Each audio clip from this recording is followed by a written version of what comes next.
We're actually going to have a matchup of the month here. This is actually the matchup from December, of course, with active tournament season, the New Year's Classic, as well as Haz's 2v2 Invitational. It's been hard to squeeze matchup of the month into the schedule, but we do have it today.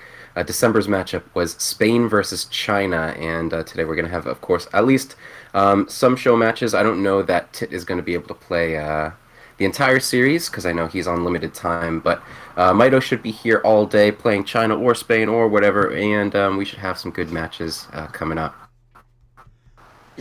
Yeah, I wanted to apologize in advance. I have a bit of a cold, so you might hear me cough from time to time.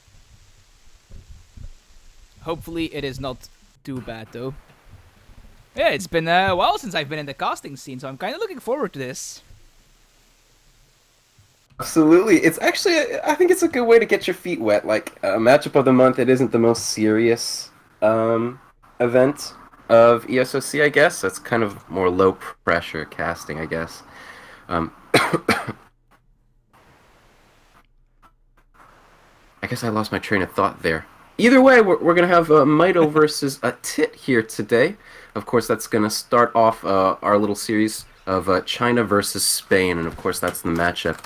As far as further commentary on how this matchup is supposed to go, I am nowhere near an expert on this topic at all. I know Mito is actually very well versed at it.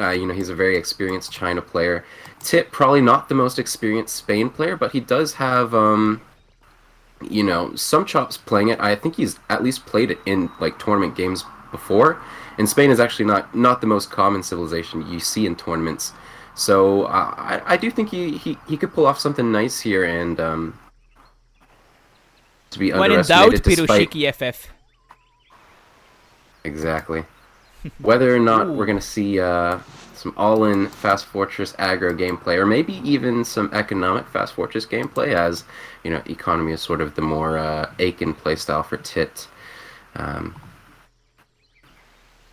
There's some Behold, really I nice do hope we see objectives here. some cheeky There play, is and yeah, that is a 50 and 90 would very close together, so I'm not sure if Mito has scouted both of those as well. But if he has, there could definitely be some fighting for this. At the moment, Mito is just taking the trading post and clearing this 65 coin out. And I kind of share yeah. your thing, but I'm not sure how this matchup is supposed to go. Like I said, Spain is not exactly a common civ. Do you know if this is on the latest EP thing, or is that still in beta at the moment? So we're actually playing on EP6. So of course, you know what? I'll link it in chat right now. I'll link it in 2 minutes because of course we're on a 2 minute delay, even though it's not terribly relevant for matchup of the month. It's just a kind of a legacy thing with Twitch. But yeah, what was your question again? Are we on the latest EP, which I guess you just answered as yes. Right, right. So there are a few balance changes. The most notable one is actually completely irrelevant for this matchup because, of course, Spain doesn't have the fast age-up politician, and China as well. They age up with wonders, so they don't have the fast age-up politician available to They them. do. It's But there was a called change with selecting 8 villagers and right-clicking the wonder. also advanced wonders, which Oh, yeah, precariously has that's not been nerfed. Obviously, the best shipment. I think the best build order with China is actually step 1, ship advanced wonders, step 2, question mark, and then step 3, profit. Um, Mito, always electing for some cheeky build orders, going to go with northern refugees rather than advanced wonders. Not probably the most optimal line of play, but we'll have to see what he pulls off with that. Maro seems to have a reasonably standard deck. I don't see anything too out of the ordinary. I guess you could argue that the Mandarin Duck Squad isn't exactly the most normal shipment ever, but besides that, it's mostly normal stuff. We do see 5 H4 cards though, so he might have some sort of FI agenda. Did on the other hand, nothing too out of the ordinary. He does have the Spanish Gold, which is a card that was changed relatively long ago. I think it was in like EP5 or something. Which basically makes them get a bunch of coin with every shipment after they sent that card. So that's like a nice economic option Spain has. Definitely puts them on par with something like, a more economic, maybe semi-FF build order. We can see, of course, Mito's already got the trade post up. If you were to go, well, I mean, the most common age up we see with China nowadays is with the Porcelain Tower, which is basically like a baby factory. It's like 8 villagers when you task it to wood, or a little bit less than that. But still, it's like immensely powerful, and it puts China so far ahead in terms of the economy. But like you said, with the Spanish gold shipment, if that's something Tit chooses to do, that's going to put him basically on par with what Mito can field. It's especially congruent with Spain's civilization bonus, where they get faster shipments. Mm-hmm. And we see Mito Age up here with the Summer Palace without any villagers on the Wonder, so he will be up quite late. But he'll be gathering a lot more resources in the transition period. Interesting enough, we do see that Tit chose to, or maybe accidentally, build a TP that's on the same line as the one Mito has. So if either of them chooses to go for a stagecoach on that line, they will be boosting the other person's trade line. Or the other player's trade post, rather, I should say. Ooh, a bit of a lag spike there for me. I'm not sure if it's me. No, I think we should be okay. But yeah, like you mentioned, actually, both of these players, it's actually a crisscross trade post pattern. So they both built on the same line. So, I mean, Spain is actually, they pretty commonly go for, what is it, stagecoach build orders. Not necessarily on Fertile Crescent, but it is certainly a possibility to get, like, ship, well, maybe not advanced trading posts, but players can certainly get 3 trading posts and do something along the lines of that. But yeah, like you said, they built on the same trade post, so at least for the one that, the line that they've currently built their trade posts on, I don't think either player is inclined to, go for stagecoach on that one, at least. Mito finds the outpost wagon and is starting to siege the outpost here, so that's going to lose a bit of health. Oh, never mind, he decides to Shkautmar. I don't think he's seen the stable yet, though, so he doesn't know just how aggressive this is. The moment did hit Colonia, though, he sent both his ready shipments, so we'll have to see what those were. First one is 700 wood. I don't think there was a unit shipment in there, because the population was relatively low when he shipped the second one. But it is possible, I suppose, that he's shipping, like, I don't know, a bunch of pikes here. We do see Hussars in queue as well. See, like you mentioned, we did see Mito scout out the forward outpost, so he knows Tit is going to go for something aggressive, whether or not that's in Colonial Age or in Fortress Age. That isn't something he's clued into right now because he didn't scout the stable. And with that stable coming in, 4 Husk out on the field, that's going to be a big surprise for Mito, and maybe if he's not keen, he could even lose a villager despite them being so close to his town center. Yeah, I think he plays his villages really well. He should be okay here. Even calling the sentries. The sentries should basically deny villager kills until they are at the very least timed out a bit more. Unless he is really sloppy, but yeah, we see Mito, obviously a really strong player. No, I actually really like this outpost placement by Tit. It's protecting, I think this is 2 hunts and a mine. Oh, was that a sentry or a villager that was out herding? That was a villager. I have no idea what that villager was doing out there. Probably just taking a look at the beautiful Fertile Crescent scenery. Maybe going to go to the Sufi Mosque and make relations there. But apparently not. And even 9 Cheng Pikemen coming out from Mito. These 4 early sentries are like a key Mito play. Like, he'll always buy the sentries if he sees cav from his opponent immediately, before even aging up. He'll always prioritize getting those sentries out to hold the house aggression. But seeing the 9 pikemen coming out here is a big surprise, especially considering, I don't know if it was quite the right timing, but, I mean, we didn't see a second Husk batch out for Mito, so... Oh, he's actually just going to go for, just gather all the resources to go to Age 3 instead of, shipping a 700 coin like would be standard. This is a build order I know Mito has talked about a lot, where you just gather it. Yeah, gather all of the resources to Age 3. Wood instead of the coin. And that would allow you to get all the infrastructure up while you're transitioning, and it's really, really powerful. It is slightly slower, of course, because like you said, you don't have the 700 coin, so you just lose basically, what is that? Like, I'm blanking now on math. It's a lot of villager seconds, okay? 700 wood is big, guys. But yeah, because you don't have to ship the 700 wood, you're slower, but you get like more wood because you ship the wood instead, obviously, which allows you to get a barracks, a market, some upgrades, and it's just like really big. It delays it, but you get a lot more punch for your buck. And we do see that Tit is doing the more traditional 700 coin for Crusade ship. I think the biggest benefit of this build is or like the build that Mito is going for at least, is that he's gonna have a bigger military mass in early Fortress Age. Of course, like you said, because he's a little bit slower, it's slower to age up. That is. Actually, that's kind of besides the point because that kind of slows down his early Fortress mass. But I think because the he's point is slower, actually. yeah, go ahead. Sorry. Here's the thing. It's actually going to deplete his in-base resources a little sooner. So he's actually going to have to push out and like make something of it, and send his villagers to this forward corn mine, for example, a little bit earlier than he would had to if he had shipped 700 coin.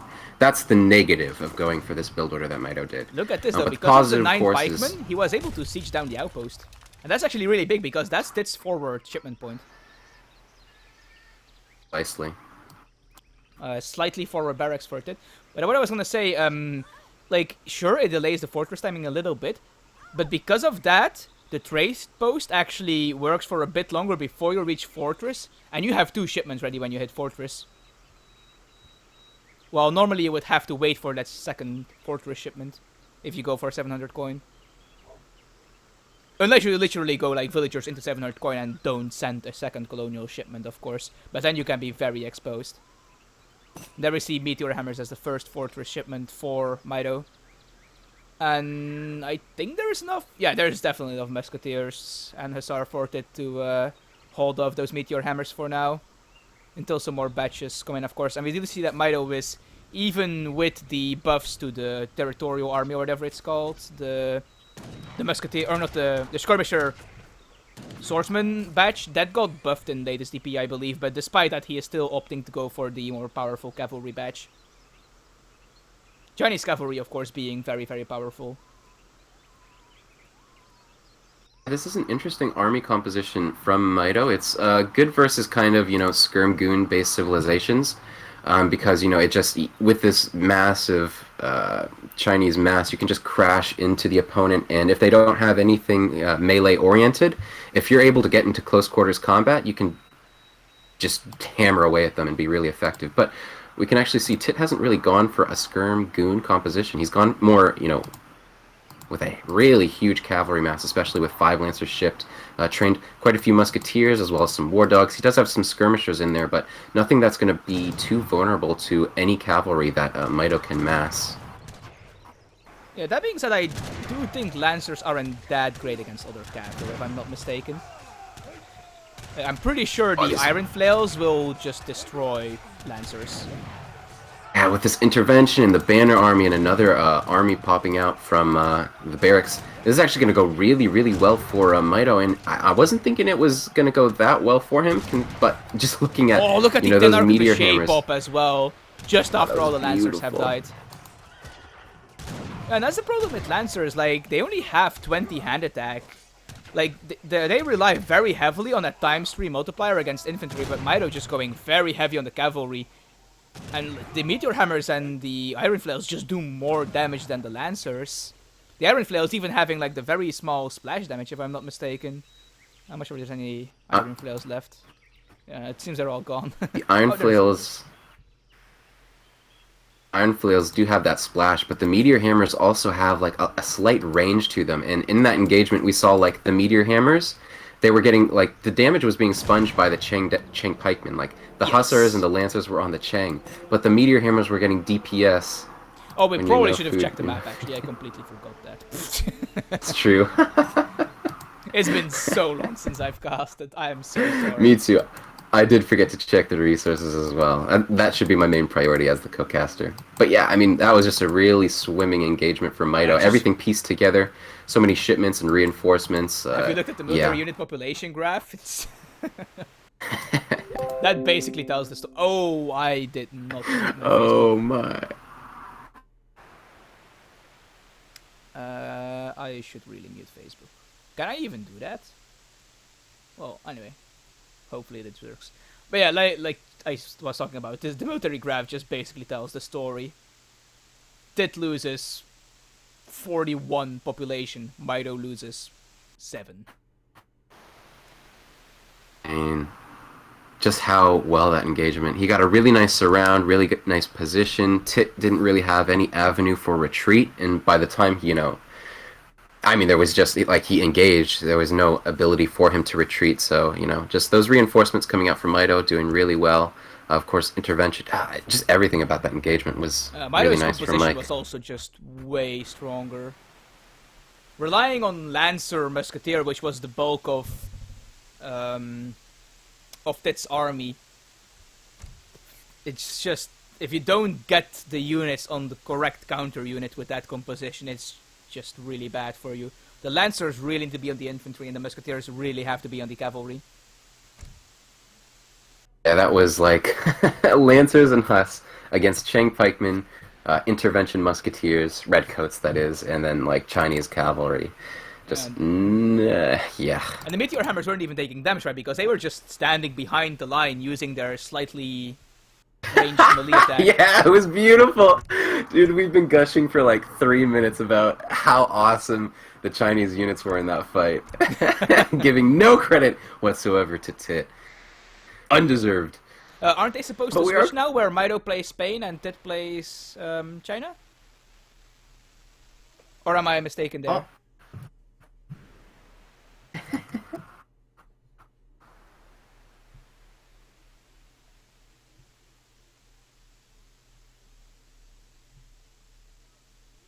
Blast them now. I don't think they'll actually be too keen on it, and if they aren't, like, it's not too big a deal. We don't need to ask the players to switch. That's just kind of like a bonus thing that we can do. But to China, XD. Next map is Baja, California.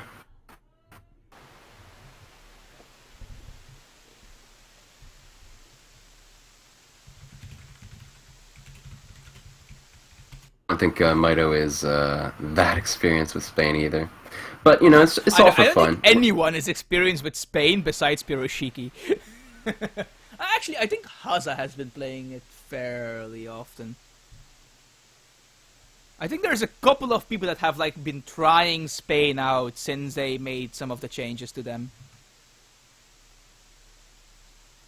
Spain are quite good, I feel like. They I have... been removed from the game by the host. Interesting. That was weird. I don't think Mike actually booted you, so maybe that was a connection thing? Yeah, it's probably... It was. It might have been switching the map, maybe? Either way, it's not too important.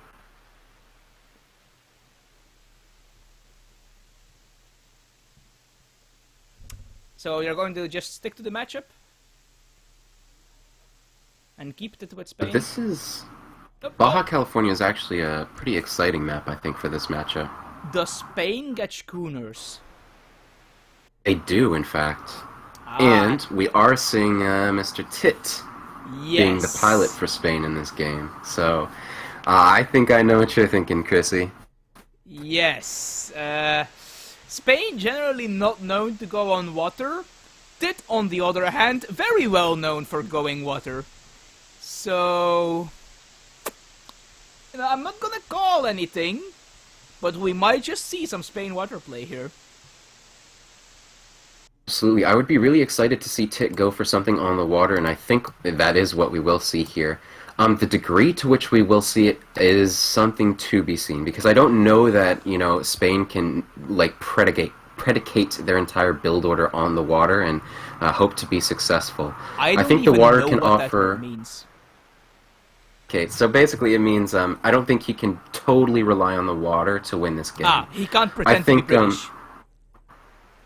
He kind of has to maybe add it as a supplementary, economic, rather than something that, like I mentioned, he can completely rely on, like if he were British or if he were Portuguese.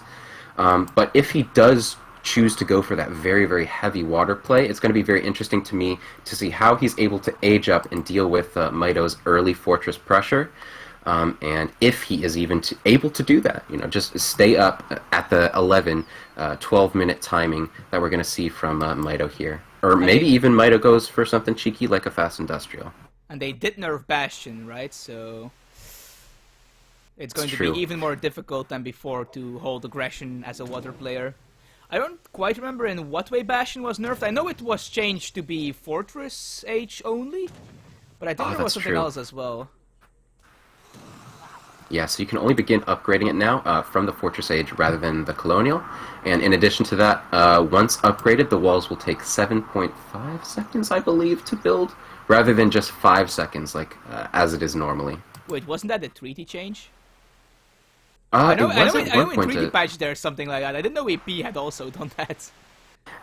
Yeah, I think that was a treaty patch change at one point. I think it's actually undocumented. Like, I don't think it was ever documented in the patch notes, because I tried looking for it the other day, and I wasn't able to find it, but I do think at one point it was a change.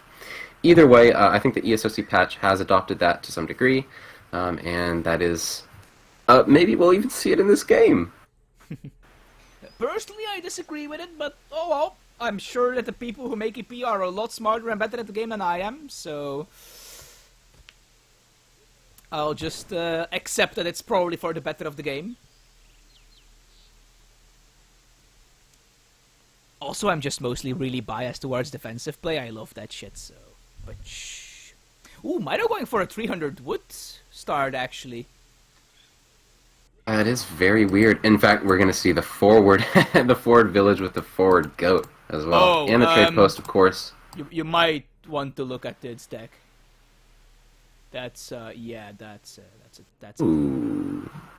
That is something that would clue us into maybe some colonial play rather than fortress-based agendas like we typically see with China. I didn't even know this card existed. Spain has a 30% warship HP card? What the hell? Is that, Armada, yeah. Why is it a fortress shipment when improved warships is a colonial shipment? Okay, I guess. Spanish gold used to be like a galleon and buccaneer upgrade in the industrial age, and of course it was changed in ESOC patch to be what we see now today, which is you know, the shipment that gives you 400 coin upon arrival, and then 400 coin with every following shipment. Spain actually gets a lot of weird upgrades for their warships. Yeah, I guess. Some naval gameplay in this match. I'm not sure if we'll see that. Ooh, Spain has that age-up thing where they get like a privateer, right? I think you mean... I think they get the Caravel and the 400 wood. Is that what you're thinking of? Isn't there like a Barbary Corsair and privateer one? I think so. I'm trying to think who that might have been with. It's not with, like, Iroquois. I don't think the native civs even get any water-based age-up politicians. I swear to God, I know what you're talking about, but I don't know which civilization it's with. I just know I've seen it several times on Manchuria where someone's like, hey, here's some privateers and Barbary Corsairs. Oh, Mito went for the entire TP line, actually. He probably scouted the deck from Tit, noticed the heavy water emphasis, and is just like, well, I guess I'm going stagecoach. We do see so that funny enough, going to try and deny that. And it's a villager building the middle one, so he probably can deny that. In fact, Tit has probably scouted at least... well, he's going to scout this middle trade post being built by a Vil, which is, like, very, very curious. Even if he hasn't scouted the forward village, which I think he probably has at this point, he's definitely going to know something weird is up with Mito's gameplay. Game plan. He can also see, of course, there's two trade posts in the UI, so he knows he's going for a full stagecoach. And I think that would kind of let him know Mito's probably going to be looking to stay in the colonial age for quite some time. I think Dit was trying to sneak a dock onto Mito's waterline or something, because there was like a very weirdly positioned villager way over here. But Mito found it. Ooh, this one villager is going to get away, but it can't finish the trade post. So this one that's building the War Academy is going to have to come over and finish that. Well, either the Chinese monk has to chase the explorer away. So this is very interesting. This villager, of course, is probably going to be waypointed to go, like, just try to skirt around the trade post line of sight as much as possible. I hope he does it well and actually is able to avoid it. I think he will be able to. There's also a villager going up here. So like I said, it's not actually the heaviest water play, with the first dock coming out at 6 minutes. So it's, you know, not dog-on water play like we would typically see from China or excuse me, not China, but British or Portuguese when Tit is the pilot. We actually saw Tit throw down a defensive barracks as his first building in the colonial age. And he's actually building some musketeers to harass this forward trade post from Mito. Did making a slight mistake there, forgetting to put his explorer in hand combat, so he couldn't kill the Chinese monk, and he did lose his dog for it. But it's very low HP, so Mito won't be able to use it in combat until it regens a little bit at least, especially with the removal of cover mode, because that's also something that was changed if I recall correctly. Ooh, but Mito does scout the second dock. Or, well, I guess it's the first dock, he doesn't know the other ones, but he can assume that if there's a dock on his waterline, there's probably one on Tit's waterline. We haven't seen schooners yet, actually. Oh! Just as he said it. Yeah. But we do see some contention going out around this trade post. I think both players just jockeying for control, but no units lost yet, or maybe like a single musketeer.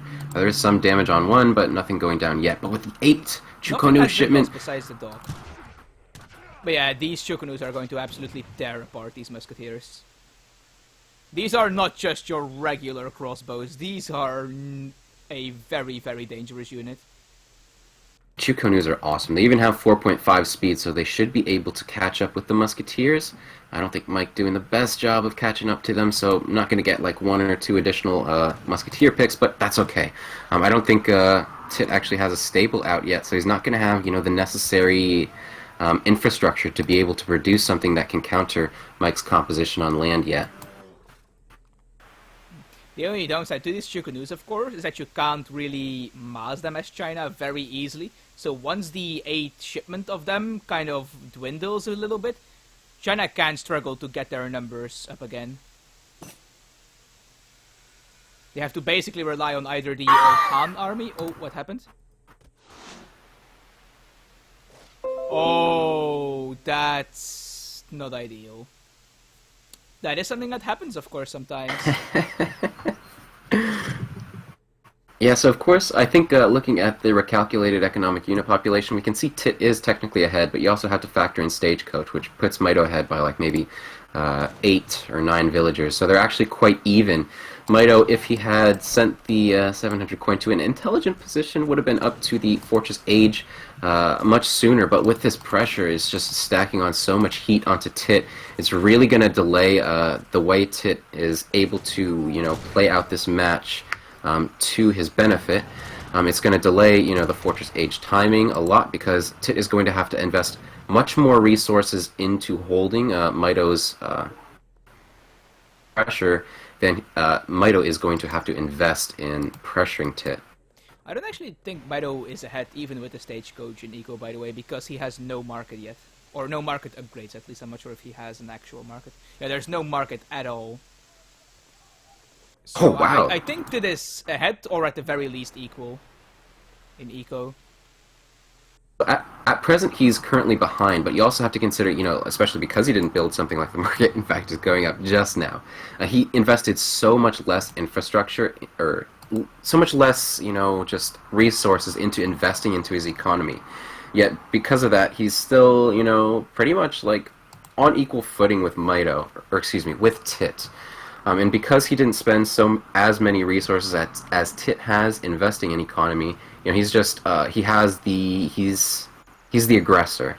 He has the foot forward. He's the playmaker, and Tit has to react to that. And doing so with Spain, you know, with their clunky age up time to fortress, it's just, you know, there are a lot of timings that Mike can execute on, especially aging up with, for example, the Confucian Academy going to grant him 8 arquebusiers. Mito having Stagecoach, he's going to have rolling shipments, and it's going to be a deadly timing, I think, from the Chinese player. Look at that super early rendering plant, though. He's even getting gill nets as well. He's getting the second tier wood upgrade and gill nets, and shipping rendering plant.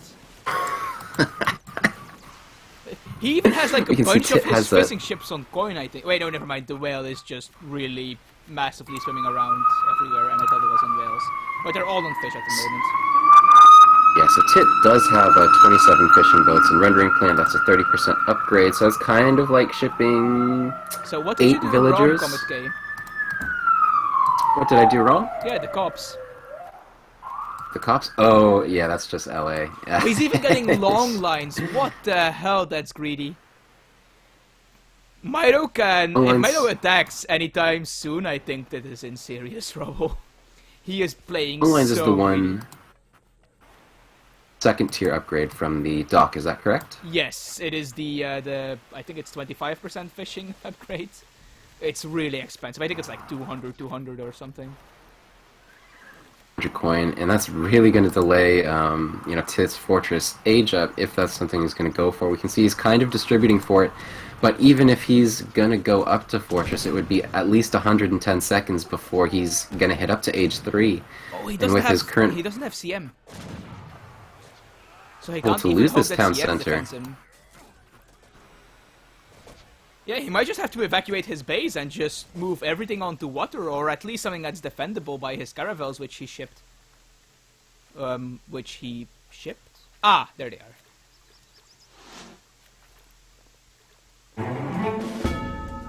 Losing this town center, it's like, well, now you can't go for the fortress agenda. You have to continue to invest and pump all your resources into colonial age units and try to fight it out that way. But look at where Tit's infrastructure is, especially where he's got 20 vills now walking across the map, not gathering anything. So again, squandering the economy bonus. Losing all his infrastructure, he's going to lose all of these houses. This barracks can't really pop any units because they're exposed to the upgraded Chinese units.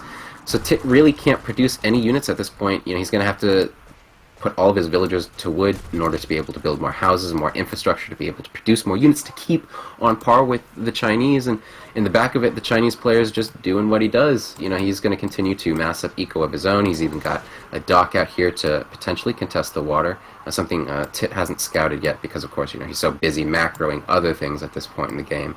It's just like he's so far behind, and wasting all that time investing into this heavy water economy is not worth it when you get so far behind in every other aspect of the game that it just hands all of the initiative to the other player. I mean, you say that, but he did sneak out some army and actually take down one of the stagecoach TPs. He's rebuilt his TC, he's invested in some military presence on the water on that shore, and it is going to be difficult without hand mortars for the Chinese player to deal with this shore defense. Granted, he doesn't have offshore support. That's not an option Spain has, as far as I know. So it will be a bit more difficult than what we usually see from water players to defend these shores. But it's still going to be rough, especially with help from the TC and a possible outpost, perhaps. Even doing some small raiding with his musketeer force. And now he spotted the opponent's dock, and we'll have to see if anything up out of that.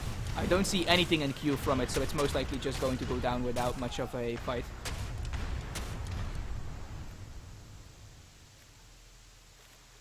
Just looking at the scores, I was saying it was so much in the favor of Mito, but the scores are quite even now, even if Tit isn't aged down. Like you said, he got that TC up pretty safely, and now he's almost a third or 40% of the way to Fortress Age. That raiding, or at least that scare that there was in Mito's base with the raiding musketeers and the 5 Hus having to send back 8 of his own, that has delayed Mito a little bit. All the infrastructure in Tit's original base has gone down, but that's not the biggest deal at this stage because we can look at Tit's resource count. He's got the stable coming up, probably got some units in queue, another barracks in queue, and he's going to be up to the Fortress Age with a shipment. In fact, probably going to ship 2 Falconets, I would expect. And he's got enough enough of an infantry or musketeer mass basically to be able to defend those 2 Falconets, and those could do really well against the Nice Chinese flanker, infantry. Yeah, he's probably going to lose his entire H2 army composition here. Oh no, what are you doing, Tit?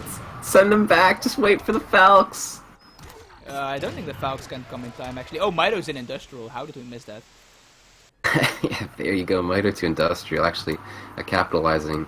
Oh my, just, I was saying Tit might be okay, but just look at his resource stack compared to Mito, who's, If all those resources were in units, he would absolutely crush this, but I don't think he'll be able to spend it. Does he have any villagers on the southern side of the map hidden somewhere? Yeah, he does have one villager over there chopping wood. He needs to get some infrastructure up over here. like make it really awkward for Mido to really like cleanly sweep his base and prevent him from doing stuff. Oh, but we have wood on the floor. I guess that means he aged up with the... Oh, he's actually going to industrial as well with the engineer. I don't even know what that is. I think heavy cannons. Yeah, the Admiral of the Ocean Sea, which is the Caravel and the wood. Oh, he's even got the warship upgrades actually from the dock. Or one of them at least. There's a flying crow. And those flying crows do especially well against warships as well. Yes. So he has Just going to crows industrial. I think Tit went industrial. Spend those resources, but the frigate is going to be big here, and that's kind of his only way to defend land at this point. The flying crows don't have quite the same range as the frigate, so the frigates are still going to be able to pressure off this infantry mass from China. It's not going to hold this town center, I would expect. I think the town center is going to die no matter what at this stage. Yeah, ooh, but if he's not careful, look at these flying crows to the south. Yeah. Oh, oh, he dodges the shot. He dodges it. That was beautiful. That is the thing with flying crows, of course, because they are a mortar-style projectile, you can actually dodge it with ships. Oh, he gets the age up before the town center goes down. He's going to lose both of those falconets as well as 400 coin, or 200 coin, I guess, and a lot of villagers. And, Chrissy, if you take a look at the villager count, or the recalculated economic unit population, you can already see what's up. I think, technically speaking... Well, no, there's 3 stagecoach DPs. I was gonna say, like, Tit's eco is so ridiculously well upgraded. He has gill nets and long lines and rendering plant, which are way better than normal economic upgrades because they only affect the ships, and for some reason that makes it balanced. But yeah, then there's the 3 stagecoach DPs, of course, which are like 12 villagers-ish. And we do see one of the flying crows going down. Oh, that dock is... Another... going to die, though. And there's another town center down already. And even a second one being made as well, but that explorer is not going to survive. I really want to see this villager get like some infrastructure up on this side of the map, but he doesn't have the wood at the moment. To see a stable and 5 lancers, I think those are going to have a very interesting time trying to raid or make something of this southbound coast of mostly controlled by Mido. With this batch of units, they can do a lot of damage, even though there are some Chengdao swordsmen in there. Lancers, they do get their 3 times multiplier against any infantry, not just the lighter infantry. Ah, trade monopoly. That is, of course, a way to force Tit to do something. But Tit is industrial. He just needs to make a monitor, and he can easily snipe these trade posts. And we can say it's easy to snipe these trade posts, but I don't think it's going to be easy for Tit to be able to gather the wood and necessary to be able to build one. That's a... I mean, you have to place it somewhere, right? The factory, but... Yeah, I think that's a pretty optimal factory placement, especially being guarded by that frigate. It's probably the best he can do. I'm not sure. Do you think this is a path down, or is that blocked off? It is a path down, actually. Oh, maybe? I think we saw the villagers go down that path, so it is possible. Ah, we do finally see some stuff going down here. Trying to take down the town center. That's a lot of lancers, actually. Yeah, that is a lot of lancers. In fact, that could be enough, like you said, you know, to just basically take on all of China's military. No, I think he... Well, no. Yeah, he doesn't have enough cav yet, but we do see that Mido is instantly switching to cav patches. He knows that he needs them. But if that trade post goes down, I'm pretty sure the trade monopoly just instantly cancels, right? Oh, you know, as dire as it looks for Mido, or excuse me, for Tit, if you take a look at the scores, they're actually dead even. Yeah, China doesn't have the factory, of course. Like, sure, he does have the porcelain tower, but factories are quite good, it turns out. Yeah, and the trade monopoly gone. What? So that was like 1,500 resources wasted by Mido. Just taking down 200 trade posts cancels the trade monopoly victory. But I don't think they can run away, so... But that's These are just veteran lancers. I don't think... Cav isn't upgraded for Mido either, I believe. Disciplined is veteran as well, if I recall correctly. Yeah, those That's are not true. H4 Cav. Age 3 Cav versus Age 3 Cav, but it's still going to go really, really well for Mido, and losing all of those Lancers, that was like 3,000 resources worth of Lancers for maybe 0 1,000 resources. military unit population for Tit versus 91. Yeah, that's insane. So we do actually see Tit continuing to go ahead in terms of economy. You know, those factories just being a godsend. Is he going for Imperial? Look at his resources. Oh, yeah, just not having the infrastructure at all to be able to spend that. And chew, another huge cavalry mass inbound. Just going to continue to pressure like these, you know, like Tit is trying his absolute best to build things in order to be able to spend his resources, but continually getting shut down. He may as well go Imperial because... Oh, but it's on the town center that's going to go down. We do see the Flying Crows all going down to the frigates, though. And now the skirmishers are shooting them, but that's not going to work. Oh, there were 4 Flying Crows there. Yeah, the Crows just died to the frigates. They were completely undefended. Wow. Yeah, like I said, they just can't really do anything. Yeah, finally we see him making some Dragoons.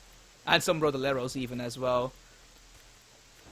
We just need it to get any amount of army out. Just start spending these massive resource stacks he has. And we do see a lot of units in queue for him, but... he needs to get enough time to get them out. And there we see Guard Dragoons.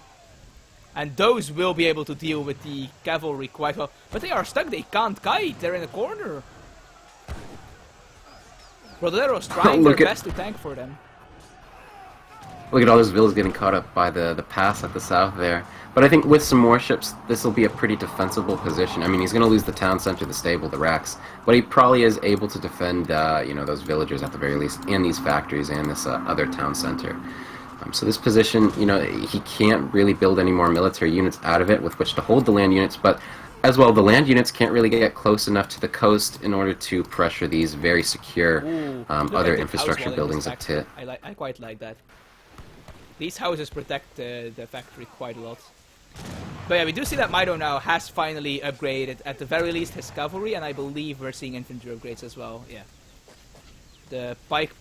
Interestingly enough, he's actually upgrading his iron flails and his swordsmen before the arquebusiers and the meteor hammers. Have we seen a monitor yet? I don't think so. And we finally see some hand mortars coming out. I believe that's the best artillery China has to deal with ships. Although again, it is a mortar type unit, so Tit can dodge those shots if he plays it well. Ooh, some walls going up for Mido just to prevent raids. Armada being shipped now.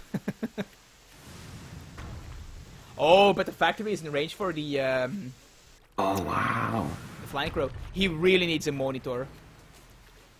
It does have the resources to be able to build a monitor, but whether or not he's going to be able to build one soon enough in order to, you know, take down this Flying Crow, I don't think he's actually going to be able to do that, and one of these factories might go down. Look at that villager.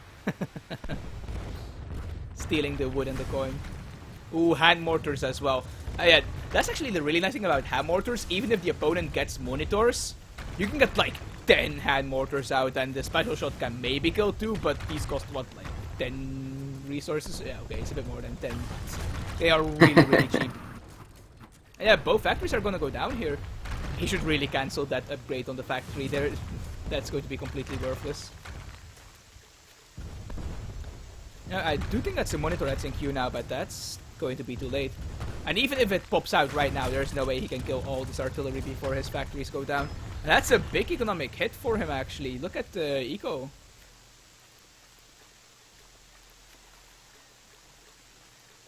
By the way, even getting his rice paddies up and running. Of course, I think Mido has been on a 2-town center boom for quite a while now. He's even got, look at all these units in his base. It's actually going to help him defend this incoming raid from Dragoons. Not that those Dragoons are actually going to accomplish that much. Yeah, we definitely... Mido is way... Oh, he's add even on his upgrading his boom. hand mortars. That's really smart. He knows he at some point is going to need to take the fight to the water. And getting those hand mortars up and running is a good thing to do. Just like, look at this. 6 damage, okay, you know, that's not great. But then you look at like times 14 against boats and like, ah, I see. That's where the damage comes from.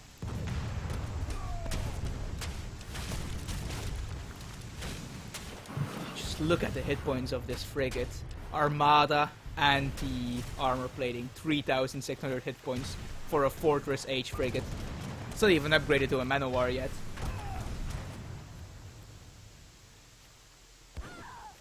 Ooh, might be losing some villagers to the Dragoon Raid here though. 2 layers of walls.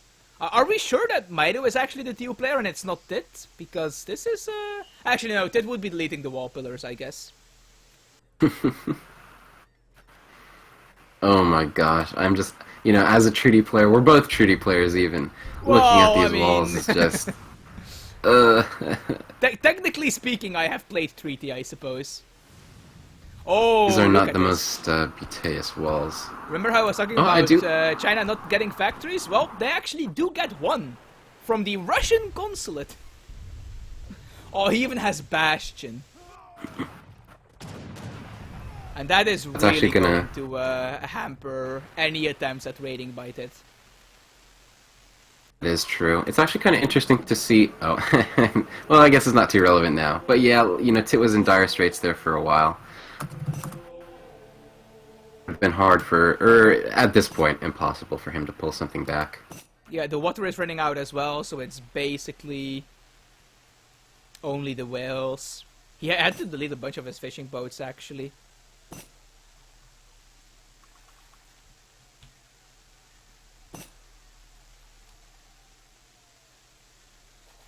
I'm not sure what it is talking about. Me neither, me neither. You know, like I said in the beginning of the game, I think it's just a case where Tit overinvested in the water, and because of that, you know, he just wasn't able to keep up with the technology advantage from the Chinese player, and, you know, even though he did get, like, a nice split, and I think there were, like, kind of chances, even though he was behind at some points, or, you know, just losing a lot of infrastructure, It did a good job at splitting, but I think he just should have invested less on water and more on just keeping up in terms of the technological battle. I think he should have sent 700 coin rather than something like rendering plant, and I think he should have gotten up to the age 3 sooner. That would have allowed him to make better age 3 units and keep up his composition. And he could have done something like, you know, what we saw towards the mid game where he had his musketeers and his hussars raiding Maido while, you know, he lost his front base. And he was kind of okay with that. For a lot of the game, he was still equal or, you know, matching in score. Like I said, I just wish he could kind of invested a little bit less in the water, and maybe we would have seen something a bit different.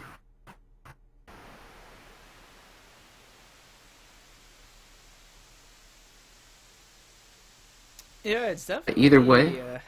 that was an awkward game. I do agree that the rendering plant was just, in my opinion, greedy. And, like, even if you want to send the rendering plant, at least don't also get gillnets and long lines that early. That's just... The shipment is basically 700 resources because it's an H2 shipment. And then you have gillnet, which is 75, I think. So that's 150 resources extra. Then you have long lines, which, to my knowledge, but that one I'm really not certain about. Even the gillnets I'm not 100% certain about. But long lines, I think is like 200, 225. It's really expensive. It's just so many resources invested into your eco on water. Even at the market, which is, you know, the building you see in pretty much every single game, a lot of the times you don't see players, or at least players with European civilizations, go for an upgrade like Amalgamation, the 20% mining upgrade. That costs 200 wood, 200 food. You take, for example, that dock upgrade, it's 200 wood, 200 coin. It's even more expensive than Amalgamation.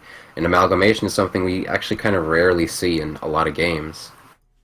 Okay, I looked it up on the wiki.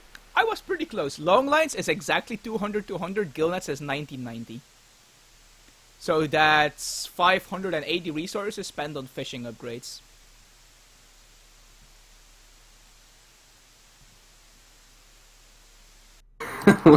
Whoops. That's the wrong copy paste. I was trying to copy paste the map pool, but Oh, I think the next map is actually Tibet. that is not the correct copy pasta.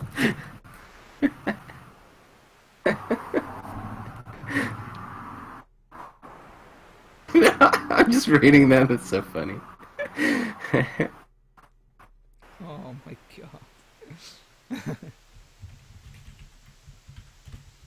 I actually do have Wicked Cossack on, as well as Soldier. I don't know if Soldier's actually around right now. He is hosting a 1v1 for 6 minutes, so he should be there. But I don't know if he actually wants to play the show match.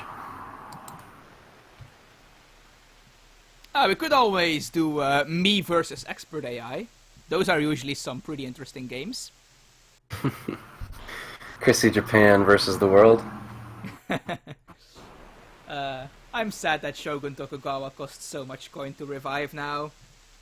I just love suiciding that guy and just like see him one-shot heavy cannons. It's glorious. Never gets old. I don't think he one-shots them, actually. I know he one-shots Falconets, but I think heavy cannons take 2 swipes from the mighty Shogun.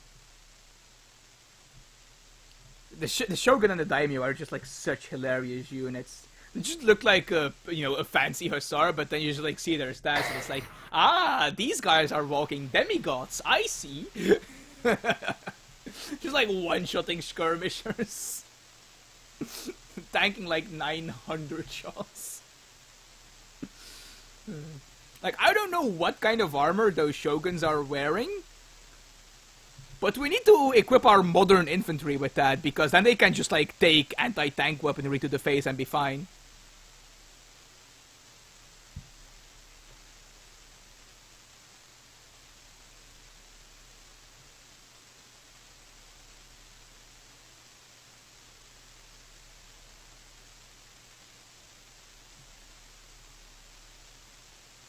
So what's going on at the moment? I'm not sure. I think Tit has kind of lost the spirit to play on. I tried inviting Wicked Cossack, but I don't know how keen he is to play. Soldier's still available, I think. I'll just have to wait and see.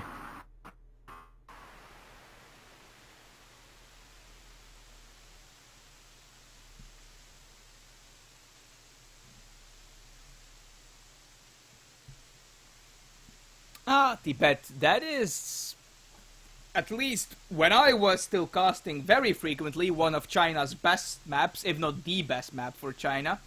So that is going to be an interesting one to see in this particular matchup of the month.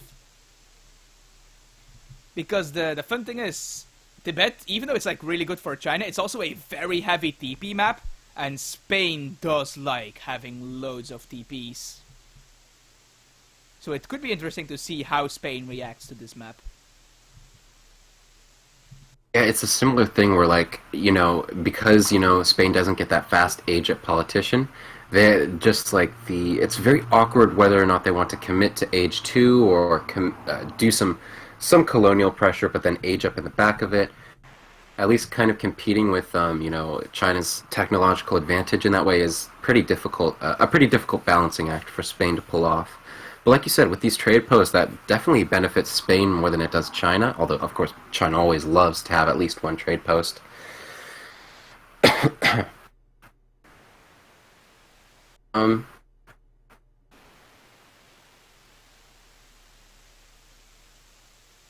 Equally so. China is, just a very historied civilization on this map, Tibet. Well, actually, I mean, in terms of real-life history as well. But at least in terms of ESOC history, I think it was the autumn tournament of 2015, or not the autumn tournament, but the summer tournament of 2015, where I think Acer Game made it to the finals, if I'm not mistaken. I'm not sure who it was versus, or he made it to the semifinals. But in that tournament, I know that Acer Game 09 a lot and used it on this map, and I think he won a China mirror against Samwise 12 with a very innovative for the time build order. I think he went forward village. He aged up with the Confucian Academy, shipped those 8 arquebusiers from the age up to the forward shipment point, and then just trained only cavalry. And he was able to win off the back of that, and it was very, very impressive. think I remember that. I also remember a game where someone beats gendarmes with Yorumi. That was also a very interesting game. I think I was against Lord Raphael. He was not amused.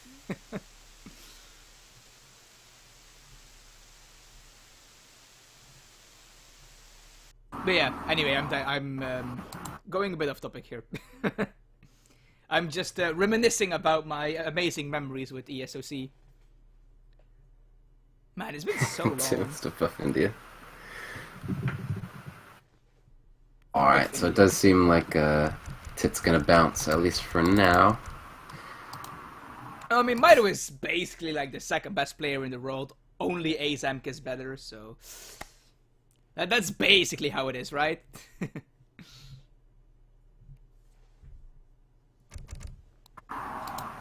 I definitely do expect to see Maito in the top 8 for the upcoming LAN tournament.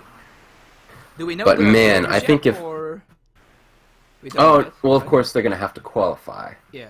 Our stage, and then the top 8 from the qualifiers will be participating in the LAN tournament. Is there any automatic qualified people because of past tournament results, or are we just starting with a clean slate for the LAN? So it'll actually be, of course, there's going to be a double elimination qualifier stage, and that's going to be the top 64 on ladder, on the ESOC Patch ladder. Of course, ladder measurements have been totally diced out yet. More information on that will come out once the signups are open on March 1st. It'll definitely be something that incorporates ESOC Patch ladder stats to some degree.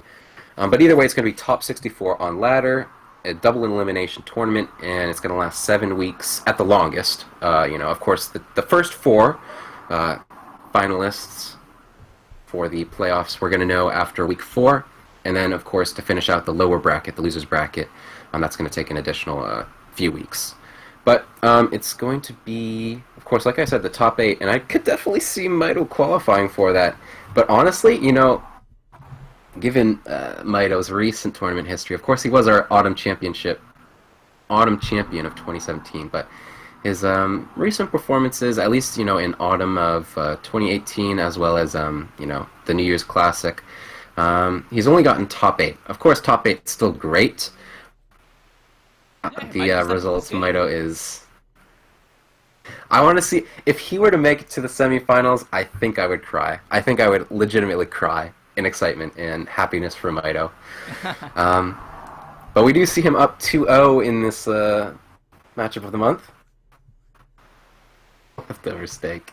Yeah, I am really looking forward to that LAN. It's going to be so much fun. I really hope I can make it.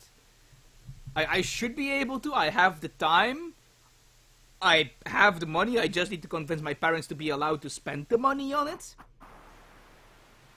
But I really hope I can get to make it. It's going to be so much fun. I'm gonna meet with it. I want to meet up with Interjection, and obviously all the other people from last year's meetup that can make it. Like even H2O is going to go, right? Yes, I think so. I think he has locked himself down for the event. Yeah, it'd be really nice to meet him as well. Of course, like H2O or Ryan, he's just like such a friendly guy. One of the most friendly people I've met in this community. He does rage sometimes when he's actually playing, of course, but like outside of the game, he's just such a nice guy.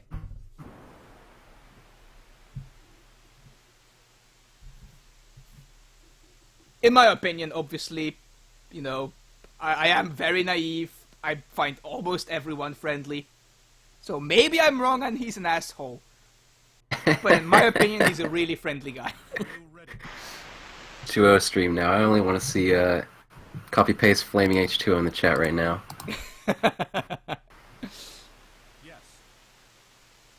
Oh my gosh, I wish.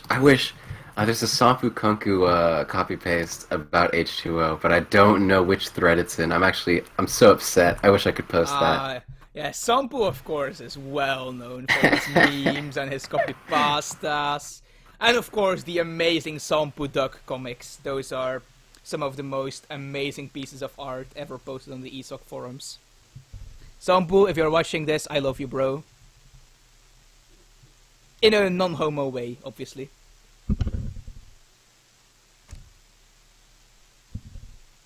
Mido trying very hard to jinx himself.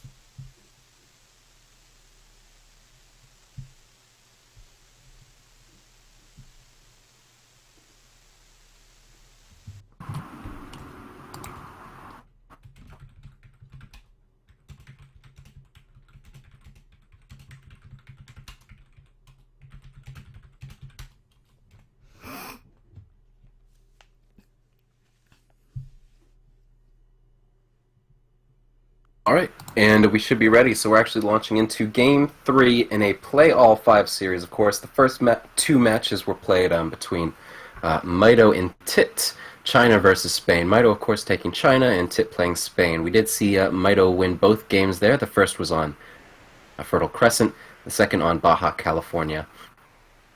We're going to see Soldier supplanting Tit, Tit having lost his fighting spirit. And Soldier is definitely a little bit more experienced with Spain, so maybe we'll see something different here. Yeah, Queen Isabella deciding that Tit is no longer the most qualified general to represent her armies in the New World, passing over the flag onto Soldier. Tit being sent home with a retirement fund of 3 million, whatever the Spanish currency at the time was. Florins, I think, or was that Italian? I don't remember. But what I do remember is that we are now in the third game on Tibet. And yeah, we immediately see a bunch of yaks, of course. People are going to make some delicious steaks. Taking a look at the hunt situation, and it seems very, very favorable for Mido. I think Mido has pretty much 5 accessible hunts, whereas Soldier kind of has 2. Besides the middle hunt, if you were to go for some more aggressive gameplay. So, you want to rehost this? Yeah, I don't think it's that good. It's not the biggest deal to rehost it, to be honest.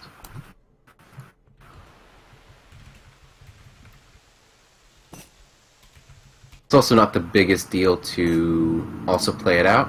Yeah, like you said, Soldier, it's fine. Yeah.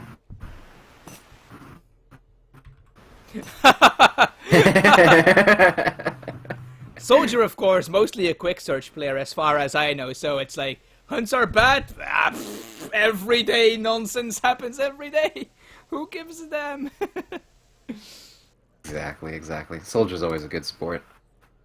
Yeah, I think Soldier like one of those people that just bad hunts are never gonna phase him. It's just, yeah, whatever. You know, all things considered, I think if Soldier were to go for an aggressive build order, the difference in hunts is kind of negligible, because there's only really kind of 2 hunts that Mido can herd in towards to, you know, like, relatively safe positions. That would be this hunt and this hunt. And let's say if Soldier were to go from, like, an aggression... you know, Mido about to lose his Explorer, but if a Soldier were going to go for some aggression, like, from those 2 locations that I flared, you know, that would kind of deny at least 1 hunt, and kind of this other hunt is pretty exposed and would be hard to secure. So it's basically 3 hunts to 3 hunts, depending on, you know, how the game plays out. Of course, Age of Empires is it's a real-time strategy game, so everything is fluid at all times. And, you know, things as I call them at the 2-minute mark is definitely not how it's going to be at, say, the 8-minute mark. No, really.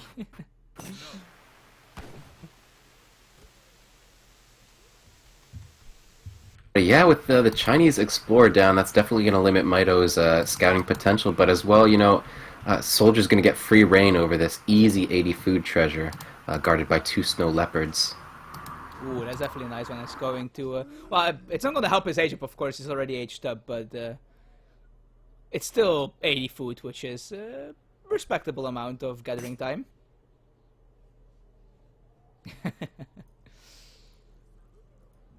For those of you that might have not gotten that, basically the Age of Empires 2 people, they give their players 1 restart in an entire series that they can just decide without admin approval. They can just say, like, I don't like this map, I want to restart. 1 time per series. So that was I was referencing there. It definitely is, in my opinion at least, a very interesting like idea. It's like giving players 1 restart per series if they really just feel like something is fucked up. The only problem, of course, is in Age of Empires 3, there's stuff like treasure contentions, which would probably probably make people abuse that just a little bit.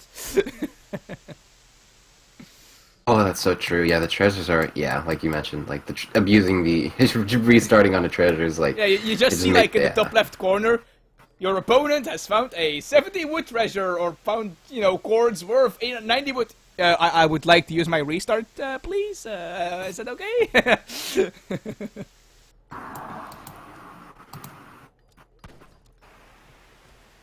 What have we seen so far in the game? We're actually seeing Mito sitting at a 20 villager population. Or not Oh, might 20 have villager actually pointed population, but something he has... interesting out. Soldier does not have ATP in his deck, which is something I was honestly expecting on a map like Tibet. Even without ATP, it's actually not the worst thing for Spain to just, build those 200 wood trade posts. ATP, of course, does save a little bit of the wood, and it makes them, stronger, at least, harder to siege for the opponent, and they buy you a little bit of time. But it's also not the worst thing in the world to just build 200 wood trade posts and, still get all the trade posts and stagecoach boom, and just save that shipment for something else that's going to be more valuable towards the mid game, like 8 pikes or 5 lancers or whatever. Where are the 70 pikes? It's 5 minutes already. I'm not an expert on Spain, but I feel like you will need some help from Moosebar to get 70 pikes at 5 minutes. I do see a very, very forward outpost, though. I am not sure if it's possible to place that any closer. That might be literally at the edge of town center approval.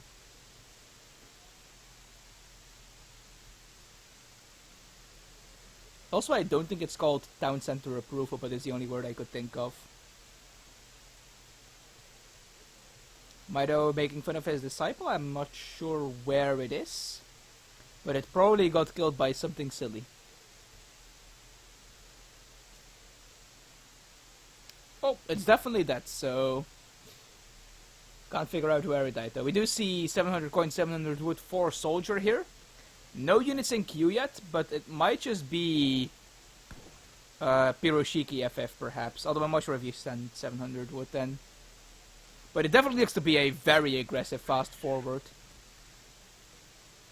Yes. 700 Actually gonna see Mito... well. Yeah, we're gonna see Mito go for the same build order. And against And he a aggressive fast fortress from Spain, I think this might not be the most ideal build order. Although I think that is the Confusion Academy. I think Mito is sensing that he might need a bit more tempo. Yeah, it is the Confusion Academy.